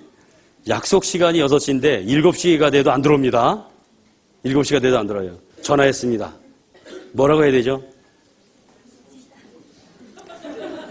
너 6시에 들어온다 그랬는데 지금 몇 시인지 아니? 이렇게 얘기하면 막대기잖아요. 어떻게 될까요? 예? 예? 예? 어렵나요? 사진만 찍어달라는데? 예? 예, 지금 7시네. 지금 7시네. 이 아이가 들어와서, 그래요? 죄송합니다. 여기서 한 가지요. 아이들이 청소년기에 6시에 들어와라 그러면 6시에 따박따박 들어오는 애들, 그것도 문제입니다. 우리 때를 생각하자고요. 아이들하고 놀고 지금 한창 재밌는데 6시. 야, 이걸 가마라. 거기서 그걸 놔두고 딱 간다는 건 그거 참 부모님 어떻게 지도하는지도 이해가 가는 거예요, 이것도. 그러니까 어느 정도는 그런 것이 있어야 된다. 아이들은 시간관념이 사실은 없는 겁니다, 그 나이에. 그러니까 따박따박 오는 것도 그렇습니다. 6시에 온다고 약속했는데 7시에 오니까 전화는 하긴 했어요. 지금 7시네. 얘가 그러네요 하고 왔습니다. 1시간 후에 왔습니다. 어떻게 해야 될까요? 어떻게 해야 될까요? 나전달법으로 해야죠, 이제. 나전달법으로. 나전달법 얘기하는 겁니다. 나전달법. 나전달법도 현재만 얘기하는 거예요. 지금 내 마음이 어떻죠? 네가 늦게 오니까 엄마 속이 부글부글 끓는다. 이래야 돼요? 훈계이기 때문에 나전달법 현재만 얘기한다면 엄마가 걱정 많이 했어. 그러면 되는 겁니다. 6시에 온다 그랬는데 7시 돼도 안 와서 걱정 많이 했어. 이러면 되는 겁니다. 그 이상 막 가면 안 돼요. 가고 싶어도 안 됩니다. 거기까지만이에요. 거기까지만. 그러면 아이가 죄송합니다. 그리고 자기가 주의하겠다고 얘기를 하는 겁니다. 시험이 내일인데 오락을 5시간을 하고 있대요. 시험이 내일인데. 야, 어떻게 할까요? 오락을 5시간째 오락을 하고 있는 거예요. 내일 시험인데. 어떻게 얘기해야 되죠? 어려운 것들만 뽑았나요? 5시간 계속 오락하고 있는 거예요. 네? 자신 있게 틀리십시오. 네? 어떻게 해요? 네? 실제로 막 해보셔야 되는데. 여기보다 더 좋은 방법도 있을 거예요. 5시간을 막, 예?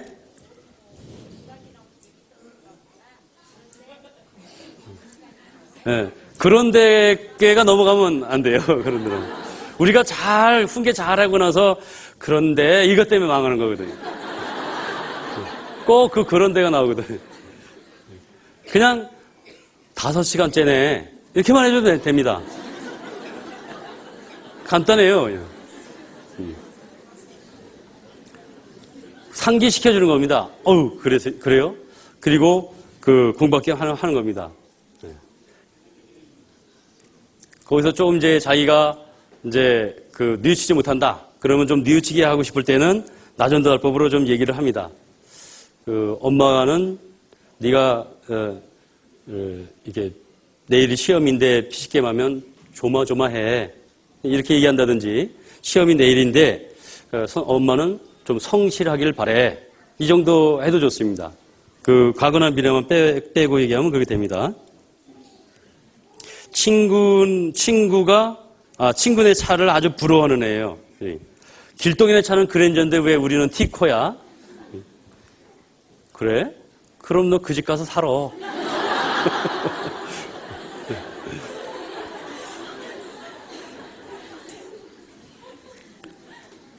어떻게 해야 될까요, 이때도? 그랜저 타는 길동이 보니까 부러웠나 보구나. 말 그대로 한 거죠. 그랜저 타는 길동이 보니까 부러웠나 보구나. 그럼 되는 거예요. 훈계하려면, 그건 이제 맞장구고, 훈계하려면 내 마음을 얘기해야 되죠, 내 마음을. 내 소중한 아들 그랜저 태워주고 싶은데 그러지 못해서 엄마가 많이 마음이 아프다. 현재만 얘기한 거죠. 그러면 아이가 어떨까요? 아니에요, 엄마. 아유, 우리 티코도 좋아요. 그럼 너 그 집에 가 살아. 그럼 얘가 어떻게 나올 거예요? 완전히 달라지겠죠. 우리가 참아야 그 결과가 좋아지니까 기꺼이 참자는 거예요. 기꺼이. 학교에서 벌선 아들 아까 있었잖아요. 그거를 훈계한다면 어떻게 할까요? 훈계한다면 나전달법으로 현재의 내 마음으로 한다면 아이가 벌쓴 거는 참 마음 아픈 일이잖아요. 네가 벌썼다고 하니까 아빠 마음이 아프다. 이 정도까지만 얘기하면 됩니다. 그냥 얘기하고 싶죠, 계속, 그죠? 거기까지만 딱 얘기하면 됩니다. 현재까지만 얘기하고 말면 되는 겁니다. 이거 많이 이런 게 있는데 동서 사과 좀 깎아. 예, 형님, 사과 깎는 거예요. 동서 지금 뭐 하고 있는 거야? 살을 다 파버리고. 네? 아, 네. 알았어요, 성님. 하고 예쁘게 얘기했는데 슬슬 침이 오르는 거예요. 슬슬. 그러죠? 얘기까지 잘했는데 슬슬 침이 올라가요. 이게 살 다 파버린 거면 지금 접시에 깎아놓은 건 씨냐?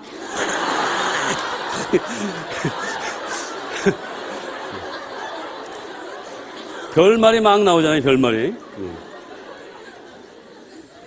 그때 생각합시다.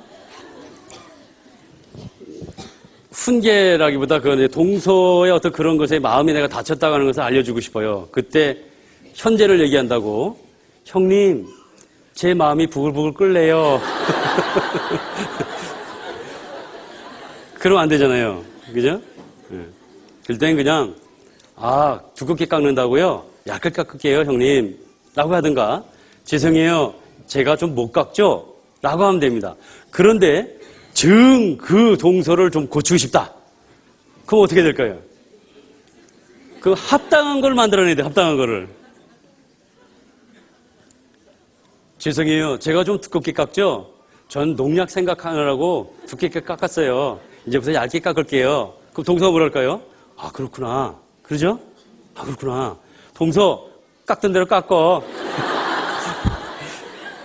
그럼 이해받았으면 반드시 얘기해줘야 돼요. 그럼 반드시 얘기해줄 게 뭐냐면, 이해해줘서 고마워요, 형님. 그 얘기 해줘야 돼요. 아이들한테 훈계할 때 아이가 받아줬잖아요. 반드시 얘기해줘요. 엄마 말 받아줘서 고맙다. 엄마를 이해해줘서 고맙다. 꼭 얘기해줘요. 그게 마무리입니다.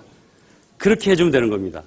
자, 이제 실전에서 할 때 아이들하고 딱 얘기할 때, 가면 첫 번째 단계가 뭐지? 자세를 갖추라고 그랬지. 그 다음에 두 번째 맞장구. 이렇게 하지 마십시오. 실전에 할 때는 이것만 생각하세요, 이것만. 실전에 생각할 때는 이것만 생각해서 이성과 감정이 평균 상태였는데 감정이 지금 올라가 있구나. 이 아이가 나한테 이걸 얘기할 때는 아주 듣기에 진짜 속상한 얘기를 듣더라도 우선 평안하게 해줘야 되는구나. 감정이 올라가서 평안해지려고 나한테 얘기하는 거구나. 이걸 받아들이고 평안을 먼저 주는 겁니다. 그 다음에 내가 그 아이를 받아주고 훈계해주면 되는 겁니다. 훈계도 뭐 구체적으로 할 필요가 없어요. 그러니까 현재만 얘기해주면 되는 겁니다. 이런 것도 있습니다. 좀 도가 트면은, 대화법에 도가 트면 이렇게 해야 합니다. 초대받아갔는데 이 모서리에 거미줄이 있는 거예요. 거미줄이 있어. 그때 어떻게 해야 될까요?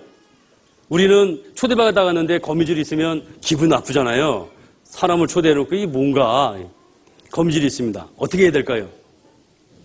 어떻게 해야 될까요? 어떤 사람은 이해심 있는 사람은 그런다는 거예요. 야, 이 집이 외국에 여행 갔다 왔나 보다. 응? 집을 한참 비워가지고 저 거미줄이 생겼나 보다. 하도 그런다는 거예요. 다 적어놓고 현재만 사진 찍듯이 딱 얘기한다면 간단하죠? 뭐라고 그러는 거죠? 네, 거미줄을 사진 찍는 거예요. 거미줄이네. 그죠? 그게 이제 그 주인이 들으면은 굉장히 부끄럽잖아요. 거미줄이 손님 초대해놓고 거미줄이 있으니까. 근데 그때는 조금 더 이제 상황을 부드럽게 하려면은 거미줄을 만든 근원을 얘기하면 되는 겁니다. 거미가 있나 보네. 그럼 되는 겁니다. 네, 거미가 있나 보네. 그러면 주인도 별로 미안하지도 않고, 미안해도 거미가 금방 거미줄 철 수도 있잖아요. 그게 좋잖아요. 거미가 있나 보네. 거미가 있네. 이렇게 얘기하면 됩니다. 그런 건 좀, 이렇게 하다 보면은, 현재적인 어떤 그런 게 하다면, 남을 배려하는 마음, 무조건 이게 맞장구 치는 것이 남을 배려하는 마음이기 때문에 이제 배려하는 쪽으로 하다 보면 그렇게 나오는 겁니다. 그렇게 이제 자꾸 하다 보면 이렇게 나옵니다. 자.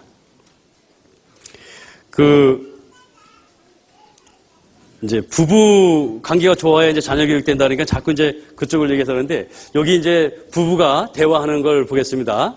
하나는 똑같은 대화인데 스트레스를 높이는 대화가 있고 스트레스를 낮추는 대화가 있어요. 이제 이 대화법을 생각하면서 들으시면 아주 그 결과를 보고 이제 이해를 하실 겁니다.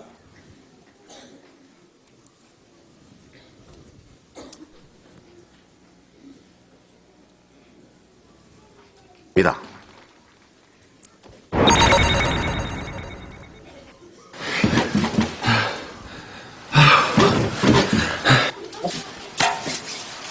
잠 안 자고 왜 그래? 피곤하다며.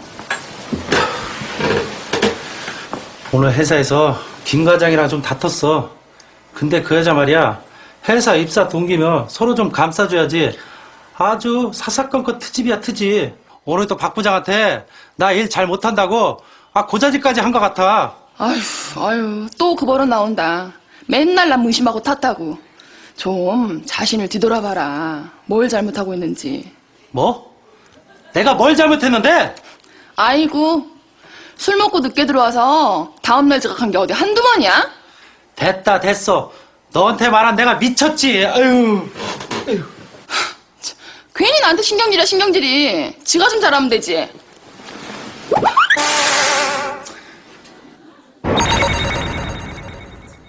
오늘 또 박 부장한테 나 일 잘 못한다고 고자질까지 한 것 같아.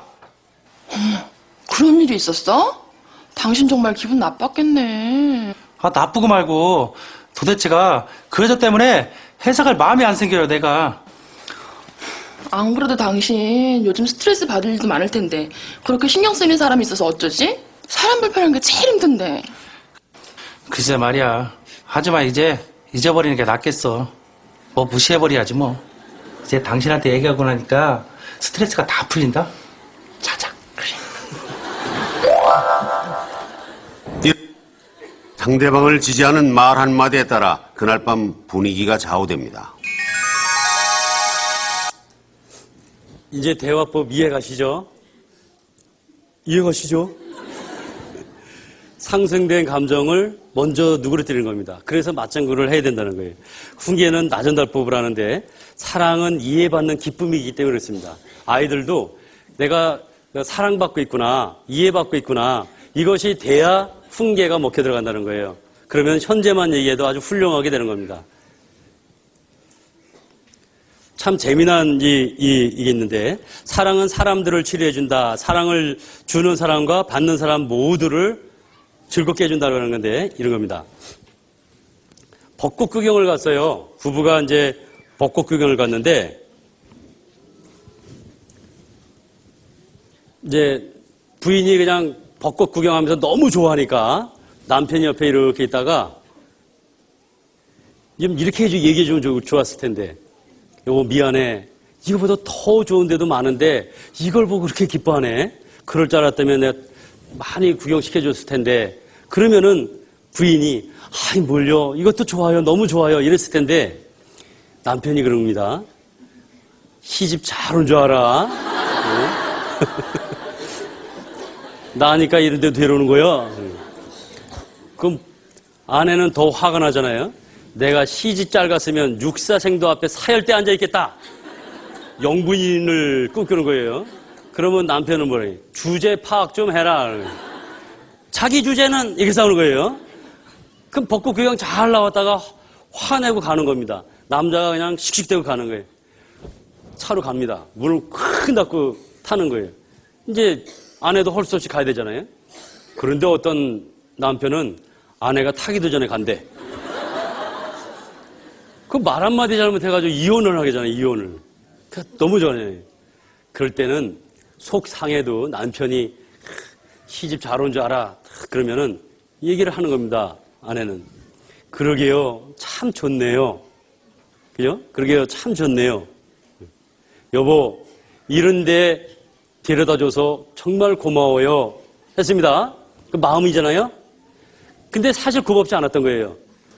고맙지 않았는데 이런데 데려와서 줘서 고마워요 하니까 이 남편이 에이 뭘 하고 쑥스러워하는 모습을 보니까 진짜 고마워지는 거예요. 어제 2주 만에 바뀐 사람 봤잖아요. 존경한다니까 웃는 거 봤죠? 그걸 보니까 정말 고마운 마음이 든다는 거예요. 그래서 사랑은 사람들을 치료해준다. 사랑을 주는 사람과 받는 사람 모두를 그렇게 치료해준다는 거예요. 그리고 아이들도 마찬가지입니다. 괜찮지 않은데 괜찮아 하면 괜찮은 마음이 생긴다는 거예요. 그래서 우리가 이 맞장구를 쳐주면서 같이 대화를 해주자는 겁니다. 제가 이제 왜 실천해야 되는지를 아주 어떻게든 설득을 해야 될 텐데 이걸 보시면 아이들은 거울을 보면서 자기가 자기를 못 보기 때문에 거울을 보면서 자기의 모습을 익혀나갑니다. 그런 것처럼 부모님이 자기한테 얘기해주는 모든 것이 자기라고 생각을 하는 거예요. 그래서 말을 아주 조심하게 됩니다. 그래서 두 성향이 나타나는데 아이들은 평가 목표를 갖는 아이하고 학습 목표를 갖는 아이가 있습니다. 우리가 주위에서 칭찬을 해야 되는데 평가 목표를 갖는 아이는 항상 평가만 생각해요. 엄마가 그렇게 얘기했거든. 너 국어 몇 점이야? 결과만 항상 얘기했지 과정을 중요시하는 얘기를 안 했어요. 그래서 그 아이들은 평가만 중요시합니다. 평가만. 그래서 뭘 이렇게 시키면 그것이 계속 실패를 거듭하면 금방 포기해버리는 거예요. 평가만 중요시하기 때문에. 그런데 학습 목표가 있는 애들, 과정이 중요하고 항상 그 배우는 것에서 배우는 과정을 항상 중요시해 교육받은 아이들은 불굴의 투지로 계속해서 하는 겁니다. 그런 아이들은 과정 속에서 배워나가는 거거든요. 그런데 평가 목표를 가진 아이들은 완성을 해야지만 했다고 생각하는 거예요. 이제 중학생들인데 이제 수영을 하는 겁니다. 수영을 하는데 기록보다 3초를 늦게 일부러 불러줬어요. 자기 기록보다 3초가 늦었다고 얘기해 주니까 부류가 나눠지는 거예요. 나는 능력이 부족해서 3초가 늦었다 생각하는 부류하고 노력이 부족해서 3초가 늦었다 하는 부류가 나눠집니다. 능력이 부족해서 그랬다고 하는 아이들은 오히려 성적이 떨어져요. 계속해서 측정하는데. 그런데 노력이 부족해서 그랬다고 하는 아이들은 성적이 점점 상승되는 거예요. 그것이 이제 우리가 말을 할 때 잘못 말하면 그 아이가 그대로 비춰져서 그대로 받아들이기 때문에 그렇습니다. 그것도 좀 보시겠습니다.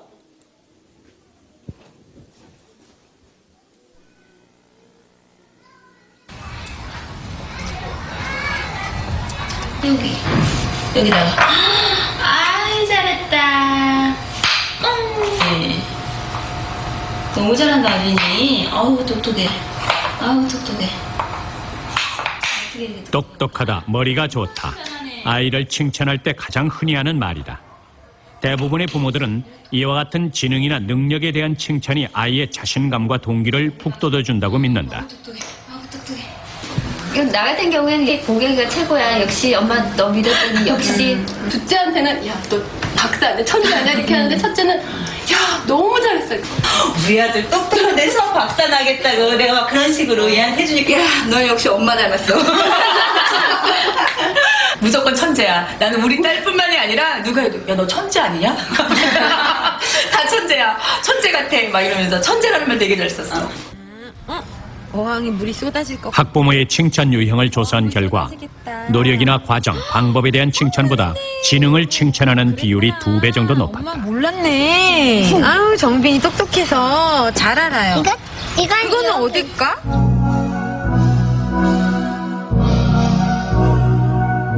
그러나 여기에는 부모들의 믿음과는 다른 함정이 있다. 아이가 잘했을 때 똑똑하다, 머리가 좋다고 칭찬하는 것은 반대로 아이가 못했을 때 머리가 나쁘고 바보라고 말하는 것과 같다.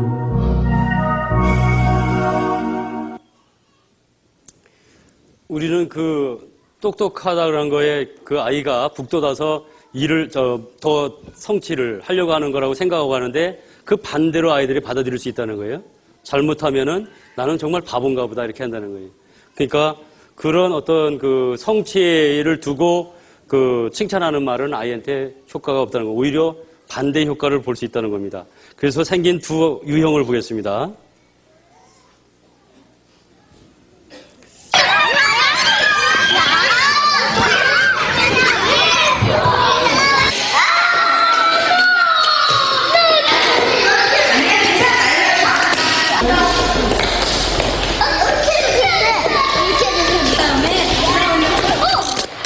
아이들은 실패 속에서 자라난다.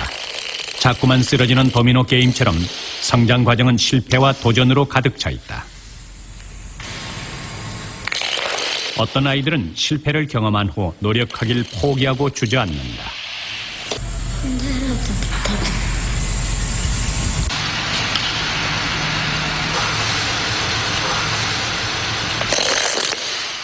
하지만 어떤 아이들은 실패에 굴하지 않고 계속 노력한다.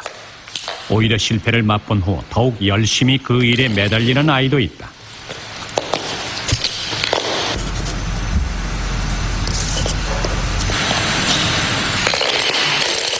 포기하는 아이들과 노력하는 아이들의 차이점은 무엇일까? 그것은 바로 그들이 평가 목표와 학습 목표라는 반대되는 기준을 갖고 있기 때문이다. Performance goals and learning goals are two different kinds of goals or aims children can have in a school or achievement situation. A performance goal is where they want to prove their ability, prove that they're smart. And a learning goal is when they want to learn something new, meet a challenge, and master it. 평가 목표를 과정을 중요시하면서 불그레투지로 아이가 학습 능력을 키워나가게 하기 위해서는 그 말하는 그것이 우리가 교육하는 것이 좀 달라야 되는데요. 도전의 의미를 되새기고 칭찬해 주는 것이다. Suppose your child didn't work hard and did math problems perfectly. Now, then we would usually say, oh, you're so good at this. But I say no. Say, oh, I'm sorry we wasted your time. You didn't learn anything here. Let's do something harder that you can learn from. How'd you do on your history test? Say, what are you learning in history? And talk about it. Oh, you know what? I remember studying that. Or I read an article in the newspaper about that. Or tell me more about that. I don't remember. I know I studied it in school, but I can't remember anything about it. You can ask children at the dinner table, what did you do today that was hard? What mistake did you make that you learned something from? What can you do today that you couldn't do yesterday? Those kinds of things show that we have a value on learning. 그래서 이게 이제 사춘기에 가면은 그 지금의 과정이기 때문에 얼마든지 실수할 수 있고 가치관 형성되는 그것을 위해서는 너희가 지금 고민을 해야 되고 그런 많은 시행착오가 필요한 것이란다. 그것을 우리가 이해해줘야 되는 거죠. 우리 아이가 아이스크림 것처럼 5번 머리가 길어졌어도 눈이 카멜론처럼 움직여도 나는 알기 때문에 둘째, 셋째에는 그것을 이해하고 키울 수가 있잖아요. 그것을 막 두려워하지 않을 겁니다. 그런 것처럼 아이들, 그 사춘기 때를 겪은 우리들은 그것을 참아줄 수 있다는 거예요. 반드시 그 올바른 삶을 살 수 있게끔 그 날이 오기 때문에 그것을 우리가 빨리 도와주고 그 고민을 도와주고 사랑과 이해로 도와줘야 되는 그 시기라는 걸 이제 이해하고 싶은 겁니다. 대화를 실천하기 위해서 먼저 아이들에게 어른들이 담배를 끊겠다고 할 때 금연 선포를 하잖아요. 그런 것처럼 아이들한테 얘기하면 아주 좋습니다. 아이들이 도와줍니다. 이제부터 내가 내 뜻대로 너를 막 지도하고 그랬는데 이제 엄마 기준을 없앨게. 그리고 정말 너가 어떤 것이 유익인가 그것을 생각하면서 너랑 이제 같이 교육할 거야. 엄마가 좋은 엄마가 될게. 많이 노력할게. 아빠가 좋은 아빠가 될게. 정말 노력할게. 이렇게 얘기하면 아이들이 미심쩍은 눈으로 이렇게 보지만 변화되는 그 변화하는 모습을 보면서 아이들이 굉장히 흐뭇해합니다. 내가 아니고 나한테 항상 질타하던 것이 부모한테 문제가 있는 것처럼 막 할 때 보면 이 아이들이 자기도 달라지는 겁니다. 가정이 안정되면 아이가 겉도는 것이 집으로 들어온다 그랬죠. 그래서 안정 속에서 성취하려고 한다고 말씀드렸습니다. 성취하는 것이 보여져요, 바로. 막 공부 잘 안 하고 그런 애들이 그 가정의 어떤 화목이 보여지고 이제 노력하는 아빠의 모습을 보여주면 아이가 공부하려고 합니다. 뭔가 하려고 그러는 거예요. 그런 것이 금방 보여집니다. 미안하다고 말하는 말은 과거에 아이들하고 대화했을 때 막 질타했던 거 있잖아요. 그 부모님들은 그때 내가 왜 걔를 그렇게 몰아붙였을까? 이런 거 다 있을 겁니다. 저도 그런 거 다 끄집어내서 아이들한테 사죄하듯이 얘기했어요. 그리고 다시 대화했습니다. 그때로 돌아가서 다시 얘기했어요. 너 그때 아버지한테 그런 얘기 했었지? 그때 내가 너한테 너무 한 것 같아. 하고 얘기하면 그때 그랬어요. 하고 그때 다시 얘기합니다. 그때 그럼 굉장히 억울했겠다. 쭉 얘기하면은 그때 가졌던 것이 다 풀리는 것을 봅니다. 그 과거에 있던 것이 다 풀어지면 정말 그다음부터는 좋은 아빠가 되겠다고 하는 그 이후에 선포한 이후에 그 실제적으로 관계가 회복되고 좋아집니다. 과거에 미안했던 마음들이 있는 것들은 다 풀어서 아이들하고 다시 대화하는 게 좋습니다. 미안하다고 그러고 사죄하는 마음으로 그런 게 좋습니다. 그 다음에 1대1의 시간을 보내라는 말은 아주 그 대화가 단절된 지 오래된 아이들이 있어요. 그런 아이들은 아니 과잉보를 컸다든지 그런 아이들은 이제 그 아이하고 시간을 내달라 해가지고 하루 중에서 뭐 몇 시간도 좋습니다. 그냥 시간을 보내는 거예요. 아빠랑 시간 좀 보낼까? 토요일 날 뭐 오후 시간을 보내는 겁니다. 그럼 그 아이 가자는 데 가는 거예요.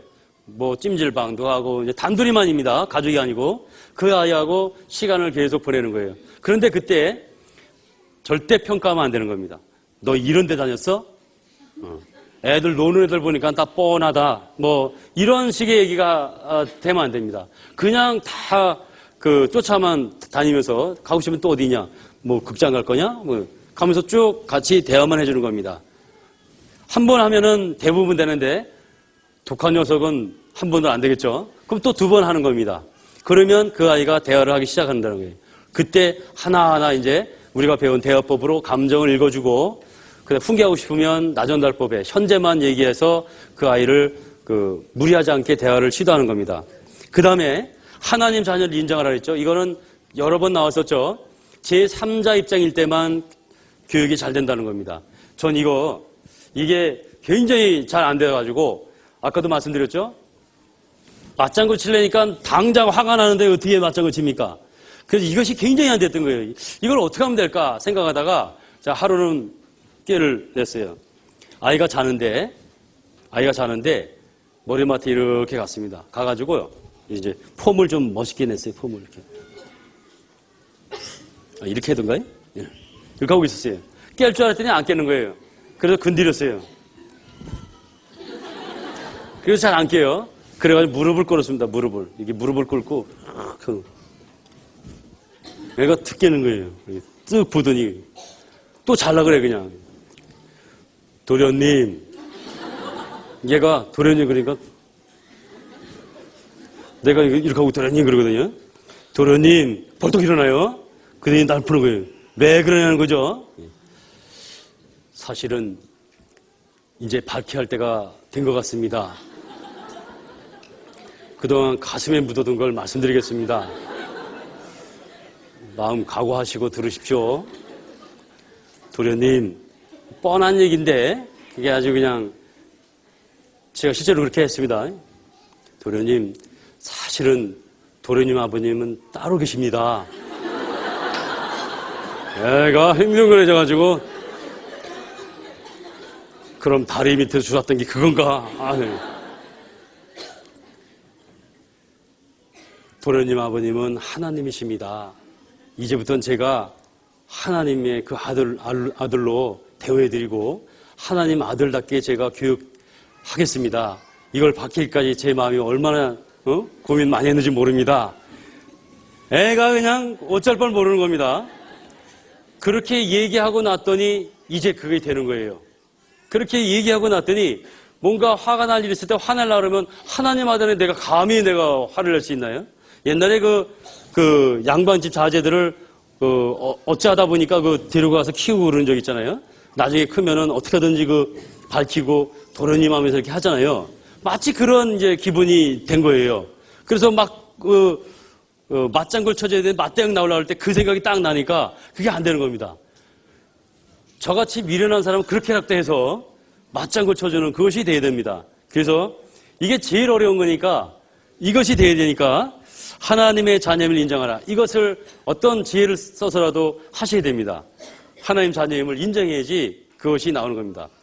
불편했던 지난 일로 대화를 시작하라 그랬는데 이거는 꼭 한번 해보고 싶었는데 시간이 허락질 않네요. 부부간에 있잖아요. 부부간에. 이거 부부부터 해보십시오. 부부간에 아까 미안했다는 거 이제 아이들한테 하는 것처럼 부부간에 안 좋았던 그 과거의 일을 가지고 끄집어가지고 다시 대화를 해보는 겁니다. 다시 대화를 하는데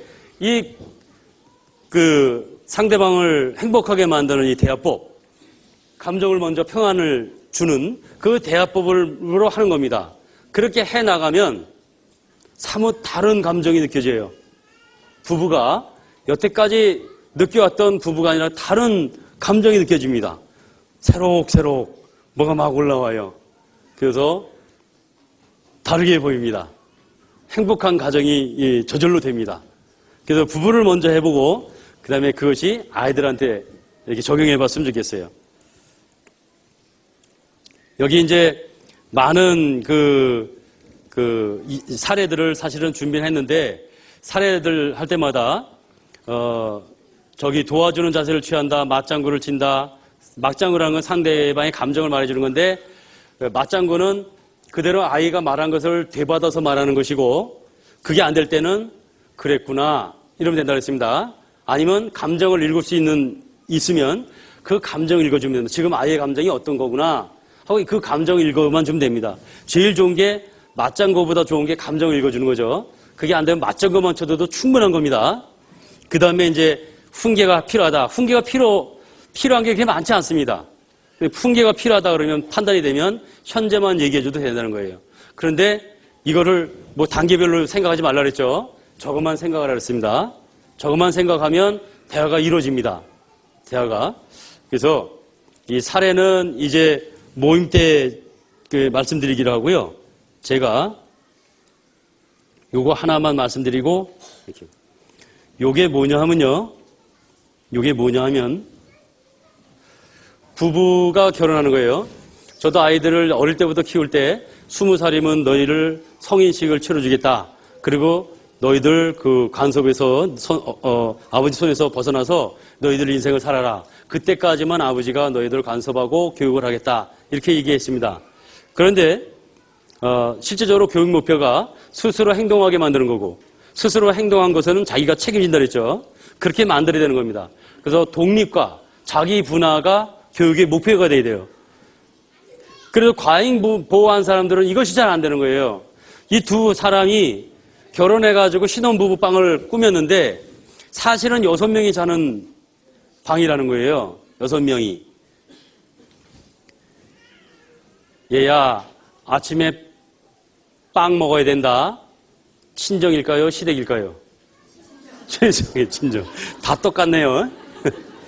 아침은 꼭 밥 먹어야 된다. 어디라고요? 시댁이잖아요, 시댁. 간섭을 한다는 거예요, 간섭을. 두 부부가 결혼을 해가지고 두 사람만의 문화를 만들어가야 될 텐데 부모가 간섭하는 겁니다. 소파 왜 어디다 놨니? 소파는 가죽을 하지. 왜 천으로 했어? 거기 액자가 그게 뭐냐? 그런 데는 액자 있으면 안 돼. 이렇게 계속 관여를 하는 겁니다. 두 부부도 마찬가지예요. 내가 살아온 문화가 이렇게 돼 있지만 그 문화를 접고 자기들만의 새로운 문화를 만들어야 되는데 우리는 이렇게 안 컸어. 우리는 이렇게 안 컸어. 너희 집은 왜 그래? 너희 집은 왜 그래? 이렇게 되는 거예요. 그러다 보면은 6명이 사는 꼴이 된다는 거예요. 6명이 사는 꼴이. 내가 너를 어떻게 키웠는데 이건 죄책감만 키우는 겁니다. 죄책감만. 왜 죄책감을 키운다는 거예요? 둘이서 그 문화를 만들면서 살게 해줘야죠. 그게 중요하잖아요. 근데 우리는 그렇지 않다는 거예요. 이제 남편이 엄마, 나 엄마가 해주는 김치찌개가 제일 맛있어. 엄마가 해줘. 좋긴 하죠.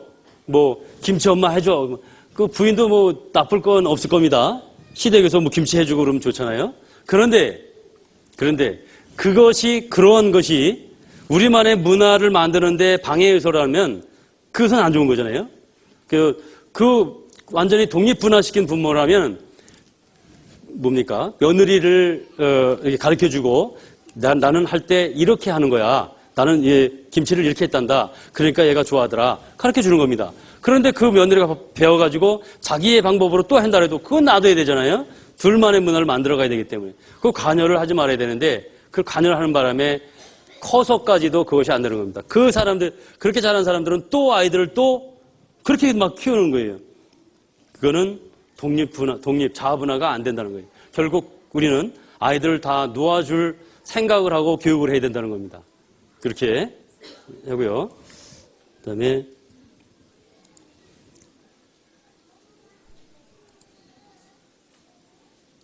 이것부터 볼게요.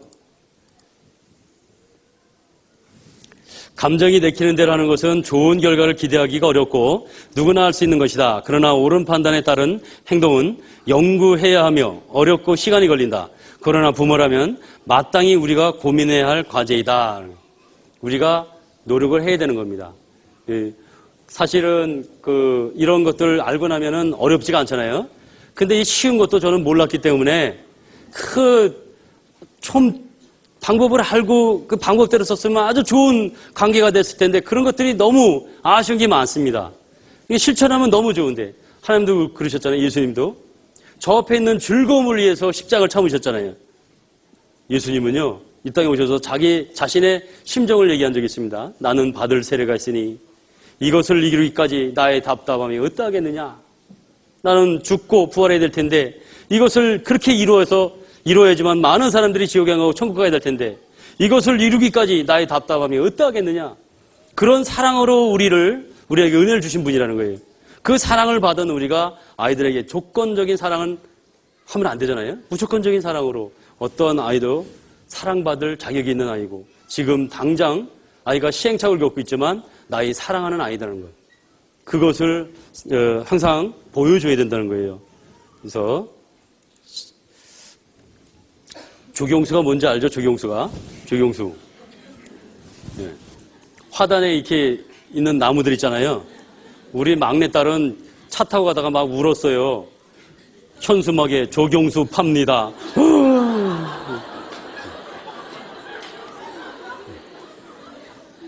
그래서 제 아이들은 나무입니다. 나무잖아요. 나무. NAMU. 그리고 한메일에는 구원나무라고 돼 있어요. 좋은 나무, 이제 구원받은 나무라는 얘기죠. 1, 2 보내주시면 실패한 사례라든가 성공한 사례는 더 좋죠.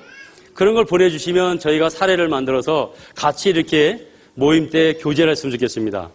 실패한 사례를 보내주시면 제가 왜서 실패했는지 그리고 어떻게 대화를 이끌어 나가는 게 더 좋겠습니다 하고 이렇게 답을 해드리겠습니다. 많이 보내주십시오. 그래야 이 모임 때도 이렇게 같이 이걸 나누면서 서로가 실천하면서 이 도움이 많이 될 거라고 봅니다. 다 적으셨죠? 다 적으셨나요? 예. 나무입니다, 나무. 제 이름이 정원수 아니에요? 정원수가 아니고 조경수. 나무입니다, 나무. 예. 됐죠? 이 사례를 하나하나 좀 말씀드리면서 이렇게 하면은 계속해서 반복돼서 이해가 더 될 텐데 일단은 실제로 이제 해보시면서 사례를 이렇게 보내주시면 도움이 될 겁니다. 이게 제가 이렇게 답을 해서 드리고 그걸 다시 또 이렇게 대화하면 될 겁니다. 아이들을 하고요. 만약에 어저께 실패한 대화가 있습니다. 그러면 그걸 저한테 보내주셔가지고 저랑 이제 어떻게 대화했으면 좋겠습니다. 알아가지고 다시 대화하잖아요. 그럼 아이들이 지났는데도 그 감정을 가지고 다시 대화했을 때 다시 이제 아버지한테 신뢰가 생깁니다. 아주 그 참 재밌어요. 그리고 이 대화가 하나하나 성공해 나갈 때마다 아이들이 달라져요, 갑자기. 여태까지 했던 어떤 효과보다는 완전히 다릅니다. 저희 아이도 신앙생활 잘하고 뭐든지 본이 되는 게 아닙니다. 지금도 부끄러운 모습 많이 보입니다. 큰 아이는 긴 터널을 빠져나온 것 같아요. 그런데 둘째 아이는 아직도 시행착오 겪고 있습니다. 처음에 말씀드린 것처럼 저는 명사도 아니고 훌륭하게 키워낸 본이 되는 학부모도 아니고 똑같이 여러분들하고 시행착오 겪는 그 어려운 사춘기를 겪는 한 부모로서 그러기 때문에 제가 오히려 더 여기 담대하게 쓸 수 있었습니다. 같은 입장이니까 같이 해결하자고 하는 마음으로 이렇게 쓰게 된 겁니다. 저희 이 학부모 학교를 만든 목적이 정말 실천해보자는 겁니다. 아이들을 실천해주고 막연했던 그런 것을 한번 우리가 풀어나가자. 선생님들도 아이들 지도하면서 이해 부족으로 인해서 힘든 것들도 많았고 학부모님들은 너무나도 막연하는 거예요. 아이들 키우기가 이렇게 힘들 줄 모르는 겁니다. 그래서 처음에 그런 말씀 드렸죠. 죄성이 있는데 죄성이 반드시 나타난다는 것을 인정하지 않으면 아주 심각한 문제가 발생한다. 내 아이는 절대 죄 안 질 것 같죠. 그런데 그것을 꼭 사춘기 돼서야 겪느냐는 말이에요. 말씀대로 교육을 받아서 교훈 받은 대로 아이들을 이렇게 교육해 나가는 것이 좋습니다. 그래 당황하지 않는 그런 교육, 그런 것을 보일 수가 있습니다. 혹시 질문이 있으면 질문 받겠습니다. 혹시 질문 있으면. 자, 이제 강의가 이제 계속 이어질 텐데, 분기별로 이어지죠. 그래서 책갈피 보면은 6월, 9월, 11월로 되어 있어요. 그런데 그 교육 말고 저희가 이제 정기 모임을 가지려고 그러잖아요. 그것을 사례 같은 것을 보고 정기 모임 때는 어떤 걸 하는 거냐면 이게 오신 대로, 적으면 적은 대로, 오신 대로 교제를 하는 겁니다. 이런 일이 있었는데 이렇게 했더니 실패했다. 나는 성공했다. 근데 이때 이렇게 했으면 좋았을 것을 그렇게 교제하면서 나가는 겁니다. 실제 해보니까 어떤 면에는 부끄러운 어떤 얘기도 나올 수가 있는데 그 성공하려고 하는 어떤 그런 마음이 생기면은 그런 것이 하나도 문제가 안 되더라고요. 그렇게 교제하는 거고, 그 다음에 제가 참석하는 거는 그런 부분에 있어서 이제 좀 이렇게 분석해주고, 원인 분석해주고, 고쳐주고, 방향을 수정해주고, 그런 부분을 같이 해주려고 하는 겁니다. 그런데 한 달에 한 번은 굉장히 어려울 거라고 말씀하셔요. 모임도 많고 그러셔서. 그래서 저는 좀 고민하다가 3월 달이니까 이게 교육이 있는 그 다음 달, 그러니까 4월, 7월, 10월, 12월, 첫 번째 주 월요일, 이 시간에, 7시 반, 이 시간에 모이는 게 어떤가 하는 생각을 합니다. 정기 모임에 참석하실지 그 여부를 그 설문지에 이렇게 적어주시면 좋겠습니다. 그 설문지를 꼭 적어주시고 저 뒤에 이렇게 꼭 제출해 주시기 바랍니다. 굉장히 저희가 도움이 많이 될 겁니다. 혹시 질문이 있으신지요?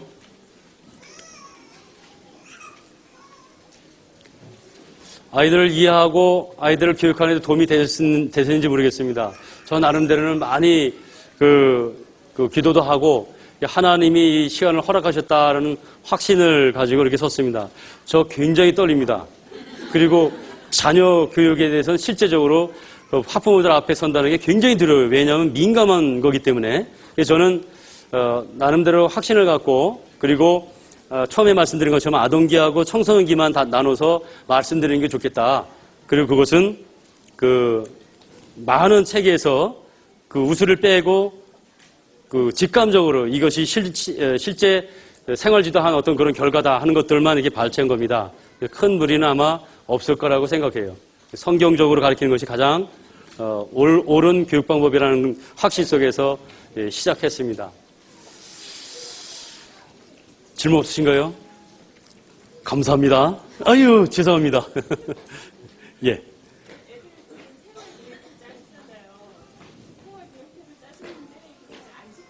예. 네. 네.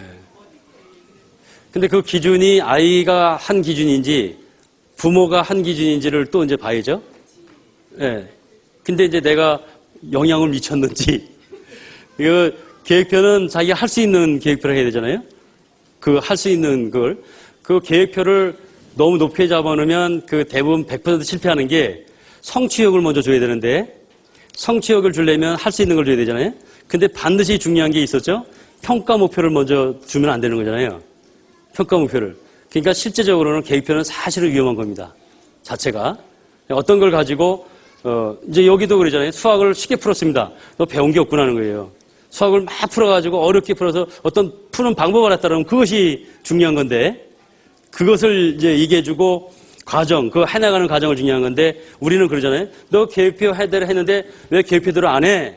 평가를 얘기하죠, 결과를. 그러니까 그 아이는 과정을 중요시 안 하는 아이가 되는 겁니다.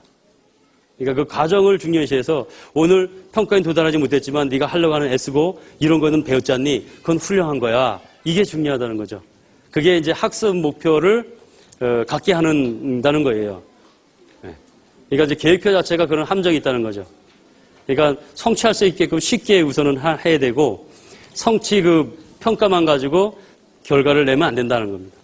학습 목표를 아이가 갖게 해야 된다는 거예요. 구분되나요? 평가 목표가 학습 목표 구분되나요? 과정이 중요한 겁니다. 과정이. 과정이 중요하기 때문에. 그 사춘기가 좀 과정이 중요하기 때문에 과정이기 때문에 우리가 참아주고 아이들을 이해해주고 사랑과 이해로 교육하자는 겁니다. 그것을 대화법으로 풀어나가자는 거예요. 대화법 충분히 이해하셨죠? 어렵지 않죠? 꼭 실천해 주시기 바랍니다. 없으시면 예.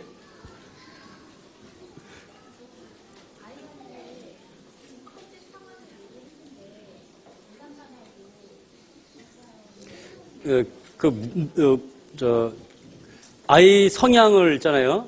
성향을 보면은 우리가 지금 이렇게 하는 건 보편적인 건데 어떤 애들은 그게 안 되는 애 있어요. 그러면 그 아이가 어떻게 자랐는지를 생각해야 돼요. 편애 속에서 자랐는지 과잉 보호로 자랐는지 이거를 봐야 됩니다. 그거에 분석이 안 되면 답을 줄 수가 없는 거거든요. 근데 보편적이다 그러는 보편적인 그 상황이다 그러면 우리가 계속해서 참아줘야 되는 거예요. 할 수 있을 때까지 참아주는 겁니다. 그거 상황만 얘기해 주는 거예요. 그러면 그 아이는 알아듣습니다. 그리고 한 가지 어저께 아예 죄가 모른다 그랬잖아요. 그래서 얘가 죄를 짓는 거예요. 계속 죄 짓는 거예요. PC게임 하지 말라 그랬지? 예, 알았습니다. 안 한다고 철수같이 했는데 또 하는 거예요. 안 하려고 하는데 또 하는 거예요.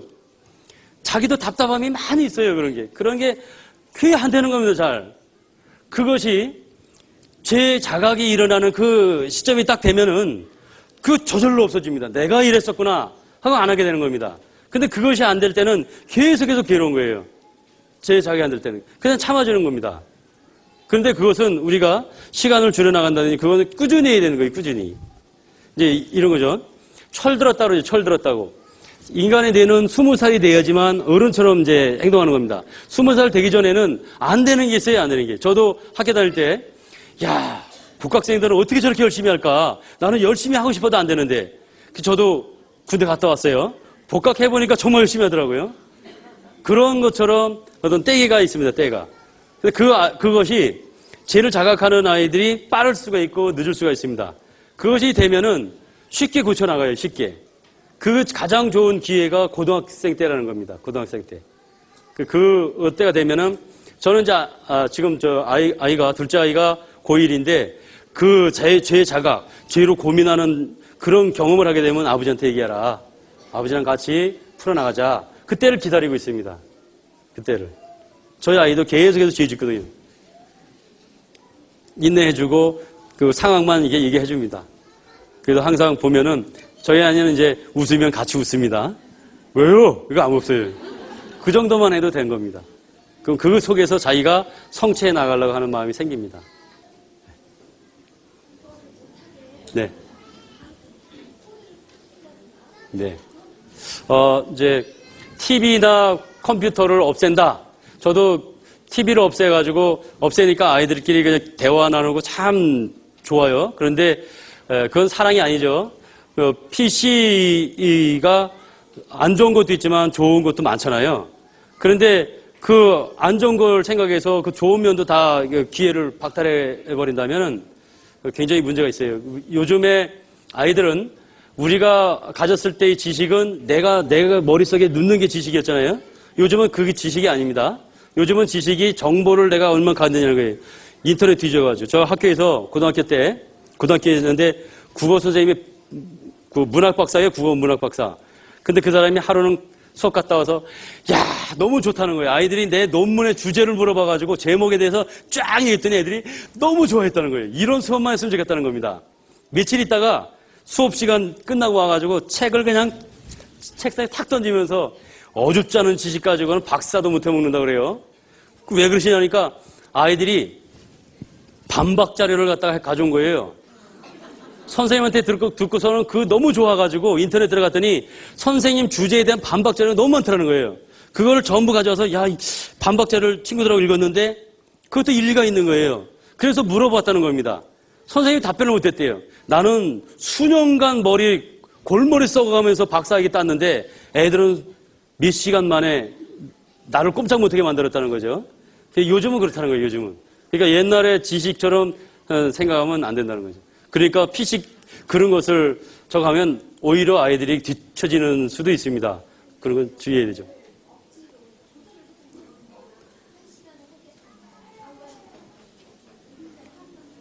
네.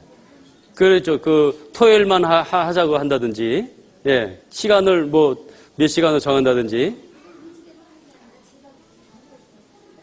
예, 예.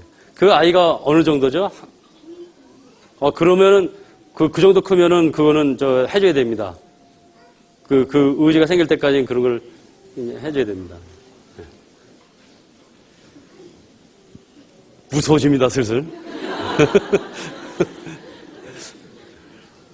예, 기도를 마치겠습니다.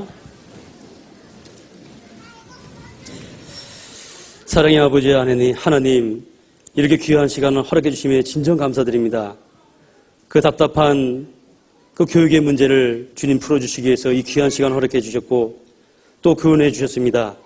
성경적인 그 자녀 교육만이 올바로 교육할 수 있음을 압니다.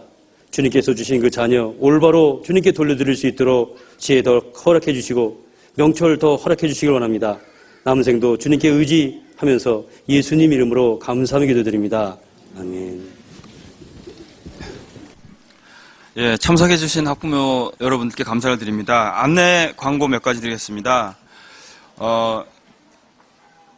오늘 배우신 것은요, 꼭 반드시 적용을 좀 해보시라고 좀 부탁드리고 싶고요. 6월경에 2차로 학부모 교육이 또 진행이 됩니다. 꼭 참석을 해주셨으면 고맙겠습니다. 차후 계획되는 내용은 교회 소식지나 별도의 광고를 통해서 알려드리겠습니다.